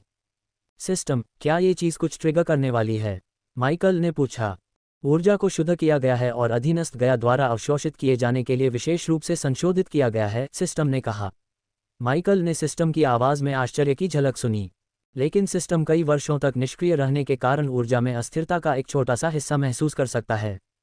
इसका क्या मतलब है? इसका मतलब है कि एक बार अधीनस्थ गया ने ऊर्जा को अवशोषित करना शुरू कर दिया तो यह एक शॉक वेव बनाएगा जो 1 मील के दायरे में उत्परिवर्तित प्राणियों को आपकी ओर आकर्षित करेगा, सिस्टम ने कहा। उन्हें आने दो। गया मूर्ति से बस कुछ मीटर की दूरी पर थी जब वह मुड़ी। माइकल, मुझे क्या करना चाहिए? मुझे लगता है कि यह मुझे बुला रहा है, गया ने कहा। माइकल उसके पास गया। उसने धीरे से अपना हाथ उसके कंधे पर रखा। उस ऊर्जा को विकसित करो और जब तक तुम ऐसा न कर लो, किसी भी परिस्थिति में रुको मत, माइकल ने कहा। सिर हिलाते हुए गया साधना शुरू करने के लिए ध्यान की मुद्रा में बैठ गया। दुष्स्वप्न, तैयार हो जाओ, ये भयानक होने वाला है। माइकल ने अपनी तलवारें निकालीं। वे किसी भी तरह से खास नहीं थीं। उसने उन्हें वोल्डिगार्ड हवेली से प्राप्त किया था। इस बीच दुष्स्वप्न अपने मूल आकार में लौट आया। जैसे ही गया ने ऊर्जा को अवशोषित करना शुरू किया, उनके नीचे की जमीन कांप उठी। माइकल ने तुरंत सिस्टम स्टोरेज से एक ईंधन कैन निकाला। उसने ईंधन को उनके चारों ओर डालने से पहले बिजली का झटका दिया। माइकल की उंगलियों से चिंगारी निकली। उसने अपनी काली लपटों से ईंधन को प्रज्वलित किया। उस पर पूरे क्षेत्र में अनगिनत गड़गड़ाहट की गर्जनाएं गूंज उठीं। माइकल और नाइटमेयर जो भी उनकी ओर आता, उस पर हमला करने के लिए तैयार थे। चलो चलो चलो, माइकल ने शब्दों को दोहराया, खुद को एक खूनी लड़ाई के लिए तैयार करते हुए। माइकल ने महसूस किया कि वातावरण में ऊर्जा सघन होती जा रही है। जब माइकल ने अपने कंधे पर देखा तो उसने देखा कि उसके शरीर में शुद्ध सफ़ेद ऊर्जा का एक टुकड़ा समा गया है। गया की शक्ति आसमान छू रही थी। इस बीच सभी आकार के अनगिनत उत्परिवर्तित प्राणी ऊंची जमीन से जमीन पर कूद पड़े। वे चारों ओर से घिर गए थे। एकमात्र अच्छी बात यह थी कि इस पहली लहर में केवल कोर फॉर्मेशन चरण में उत्परिवर्तित प्राणी शामिल थे। लेकिन माइकल ने महसूस किया कि अधिक शक्तिशाली उत्परिवर्तित प्राणी उनके पास आ रहे हैं। नाइटमेयर ने अपने पंख फड़फड़ाए, आकाश तक पहुंच गया। उसने अपना मुंह खोला, उत्परिवर्तित प्राणियों पर आग की एक लाल धारा सांस में ली। उसकी ड्रैगन सांस ने सब कुछ राख में बदल दिया। कुछ ही सेकंड में नाइटमेयर ने उत्परिवर्तित प्राणियों में से लगभग आधे को मार डाला। उन्हें जलाकर राख करने के बाद नाइटमेयर गया के पास उतरा ताकि उसे माइकल और उसके पास से किसी उत्परिवर्तित प्राणी के छिपकर निकल जाने की स्थिति में बचाया जा सके। दूसरी ओर माइकल ने कोई हरकत नहीं की। उसकी कलाई के चारों ओर बिजली के सुनहरे बोल्ट चटक रहे थे। बोल्टों से भिनभिनाने की आवाज़ तेज और तेज होती जा रही थी। 1 इंच भी हिले बिना माइकल ने अपनी तलवार उठाई और उसके शब्दों से बिजली के बोल्ट निकले। मोटी सुनहरी बिजली के बोल्ट ने एक साथ 2 उत्परिवर्तित प्राणियों को भेद दिया। उनके सिर फट गए और वे एक भयानक धमाके के साथ जमीन पर गिरे। गया के शरीर पर रोशनी और भी चमक उठी, जो माइकल द्वारा फेंकी गई मौत की सीमा से लड़ रही थी। जगह लगभग काली दिख रही थी और प्रकाश संघर्ष के कारण लड़ रही थी। उसी समय उसने आग की अंगूठी डाली। स्पंदित आग गहरे लाल रंग की बजाय गहरे रंग की थी। माइकल ने अंधेरे लपटों का उपयोग करने से पीछे नहीं हटे, यहाँ तक कि नाइटमेयर की ड्रैगन सांस ने उत्परिवर्तित प्राणियों को राख में बदलने में कुछ सेकंड लिए, लेकिन अंधेरे लपटों ने एक पल में ऐसा ही किया। माइकल के अनुभव बिंदु तेजी से ऊपर चढ़ गए। अंत में उत्परिवर्तित प्राणियों की पहली लहर को नाइटमेयर और माइकल ने मार डाला। उन पर सन्नाटा छा गया। तेज हवा और झरने की थरथराती आवाज के अलावा उन्होंने कुछ भी नहीं सुना। कुछ मिनटों के लिए सब कुछ शांत लग रहा था, लेकिन माइकल जानता था कि यह तूफान से पहले की शांति थी। तैयार रहो, माइकल ने नाइटमेयर की ओर देखा। वे आ रहे हैं, माइकल ने कहा। नाइटमेयर ने सिर हिलाया। उत्परिवर्तित प्राणियों को अच्छी तरह देखने के लिए वह धीरे धीरे आकाश में चढ़ा। जब वह आकाश में पहुंचा तो उसने अपनी आंखें सिकोड़ लीं। हर दिशा से कम 100 उत्परिवर्तित प्राणी झुंड में आ रहे थे। नाइटमेयर उनकी ओर नहीं उड़ा। इसके बजाय नाइटमेयर गया के ऊपर मंडराता रहा, उत्परिवर्तित प्राणियों के करीब आने का इंतजार करता रहा। इस बार माइकल ने हवा के झोंके से लड़ाई शुरू की। उसने उत्परिवर्तित मानव प्राणियों को भागते और कुछ को अपनी ओर रेंगते हुए देखा। उन्होंने अपने हाथ आगे बढ़ाए जैसे कि वे माइकल का सिर चीर देना चाहते हों। अधिकांश उत्परिवर्तित प्राणी कोर सुदृढ़ीकरण चरण में थे और कुछ आत्मा शोधन चरण में थे। माइकल ने तुरंत आत्मा शोधन चरण उत्परिवर्तित प्राणियों को निशाना बनाया। वे मानव जैसा नहीं थे। सभी आत्मा शोधन चरण के प्राणी किसी प्रकार के 4 पैर वाले जानवर थे। वे पृथ्वी पर गैंडे जैसे दिखते थे, सिवाय इसके कि ये एक सामान्य मनुष्य से लंबे थे। उत्परिवर्तित प्राणियों की सेना के आगे बढ़ने पर जमीन कांप उठी। लाइटनिंग डैश, माइकल उस जगह से गायब हो गया। वह उन पर टूट पड़ा, जिससे उसके पीछे सुनहरी बिजली की धारियां निकल गईं। माइकल हवा में उछला और अपनी मुट्ठियां नीचे कर लीं। माइकल ने अपनी पूरी ताकत से जमीन पर मुक्का मारा। उसके मुक्के से जमीन फट गई और एक गड्ढा बन गया। शॉक वेव ने कई उत्परिवर्तित प्राणियों को पीछे की ओर उड़ा दिया। आत्मा शोधन चरण के जानवर माइकल के मुक्के से बने गड्ढे पर गिर पड़े। उसने तुरंत अपने हमले के बाद आग की अंगूठी से हमला किया, लहर के बाद लहर, माइकल से काली लपटें निकल रही थीं। उत्परिवर्तित प्राणियों के पास सबसे शक्तिशाली आदिम ज्वाला के सामने कोई मौका नहीं था। वे सभी राख में बदल गए, जिसमें आत्मा शोधन चरण के जानवर भी शामिल थे। डिंग, आत्मा शोधन चरण, स्तर 6 उत्परिवर्तित जानवर को मारने के लिए मेजबान को बधाई। इनाम 3 लाख अनुभव अंक और साथ ही 20,000 बदमाश अंक है। डिंग, आत्मा शोधन चरण, स्तर 7 उत्परिवर्तित जानवर को मारने के लिए मेजबान को बधाई। इनाम 3 लाख अनुभव अंक और साथ ही 20,000 बदमाश अंक है। डिंग, सोल रिफाइनिंग स्टेज, लेवल 3 उत्परिवर्तित जानवर को मारने के लिए होस्ट को बधाई। इनाम 3 लाख अनुभव अंक और साथ ही 20,000 बदमाश अंक है। अल्पविराम, अधिकतम अनुभव अंक प्राप्त, होस्ट के पास स्वर्गीय क्लेश शुरू करने के लिए पर्याप्त अनुभव अंक हैं। अतिरिक्त अंक सिस्टम में अस्थायी रूप से संग्रहित किए जाएंगे, जिन्हें हाफ इमोर्टल स्टेज तक पहुंचने के बाद खर्च किया जाएगा। सिस्टम होस्ट को क्लेश शुरू करने के लिए एक सुरक्षित स्थान खोजने की सलाह देता है। क्लेश को किसी भी कारण से रोका नहीं जाना चाहिए। सिस्टम उसके सिर में गूंज रहा था, लेकिन उसने इसे अनदेखा कर दिया क्योंकि वह एक लड़ाई के बीच में था। चाहे लड़ाई छोटी हो या बड़ी, उसने हमेशा अपना पूरा ध्यान केंद्रित किया। अन्यथा एक छोटी सी गलती से तबाही हो सकती थी। दूसरी तरफ नाइटमेयर ने एक चक्र में आग उगल दी। उसने उत्परिवर्तित प्राणियों को दूर रखा। माइकल ने खुद को पूरी तरह से लड़ाई में डुबो दिया। जितना अधिक वह लड़ता, क्षेत्र उतना ही अंधेरा होता जाता। माइकल ने अपनी दबी हुई शक्तियों को बाहर निकाला, अपनी पूरी क्षमता तक पहुंच गया। दूर से बिजली की चमक धीरे धीरे काली होती गई। उसकी गति इतनी बढ़ गई कि नाइटमेयर भी माइकल द्वारा छोड़े गए प्रतिरूपों को ही देख सकता था। युद्ध के मैदान में अंग और सिर उड़ते हुए काले धुएं जैसे खून की धार बह निकली। शक्तिशाली अर्धचंद्राकार अग्नि ब्लेड उत्परिवर्तित प्राणियों को मक्खन में गर्म चाकू की तरह काट रहे थे। माइकल ने अपने मंत्रों को मिलाकर नए शक्तिशाली मंत्र बनाए। उदाहरण के लिए, अग्नि ब्लेड अग्नि की अंगूठी और वायु विस्फोट को मिलाकर बनाए गए थे। माइकल ने एक को छोड़कर सभी आत्मा शोधन चरण के गैंडों को मार डाला। जब माइकल ने बाकी को जलाया तो वे अग्नि की अंगूठी की पहुंच से बहुत दूर थे, इसलिए वे अंधेरे लपटों के प्रकोप से बच गए। गैंडे की दहाड़ युद्ध के मैदान में गूंज उठी। माइकल और जानवर ने आंख से संपर्क किया। एक पल भी बर्बाद किए बिना गैंडे ने फर्श पर लात मारी और माइकल की ओर दौड़ा। उसके रास्ते में आने वाली हर चीज या तो कुचल दी गई या फेंक दी गई। माइकल के पैरों के चारों ओर बिजली की छोटी छोटी चमक चमकने लगी। जब माइकल आगे बढ़ा तो उसकी गति ने एक ध्वनि तरंग पैदा की जिसने उसके आसपास की हर चीज को उड़ा दिया। नाइटमेयर को केवल काली बिजली की एक लकीर दिखाई दे रही थी। नाइटमेयर की निगाह में गैंडा और माइकल आपस में टकरा गए। उनकी टक्कर ने एक और शॉक वेव पैदा कर दी। उनके आसपास की जमीन पर कई दरारें बन गईं। किसी ने माइकल की मुट्ठी को गैंडे के चेहरे से टकराते नहीं देखा था। माइकल ने खुद को नहीं रोका।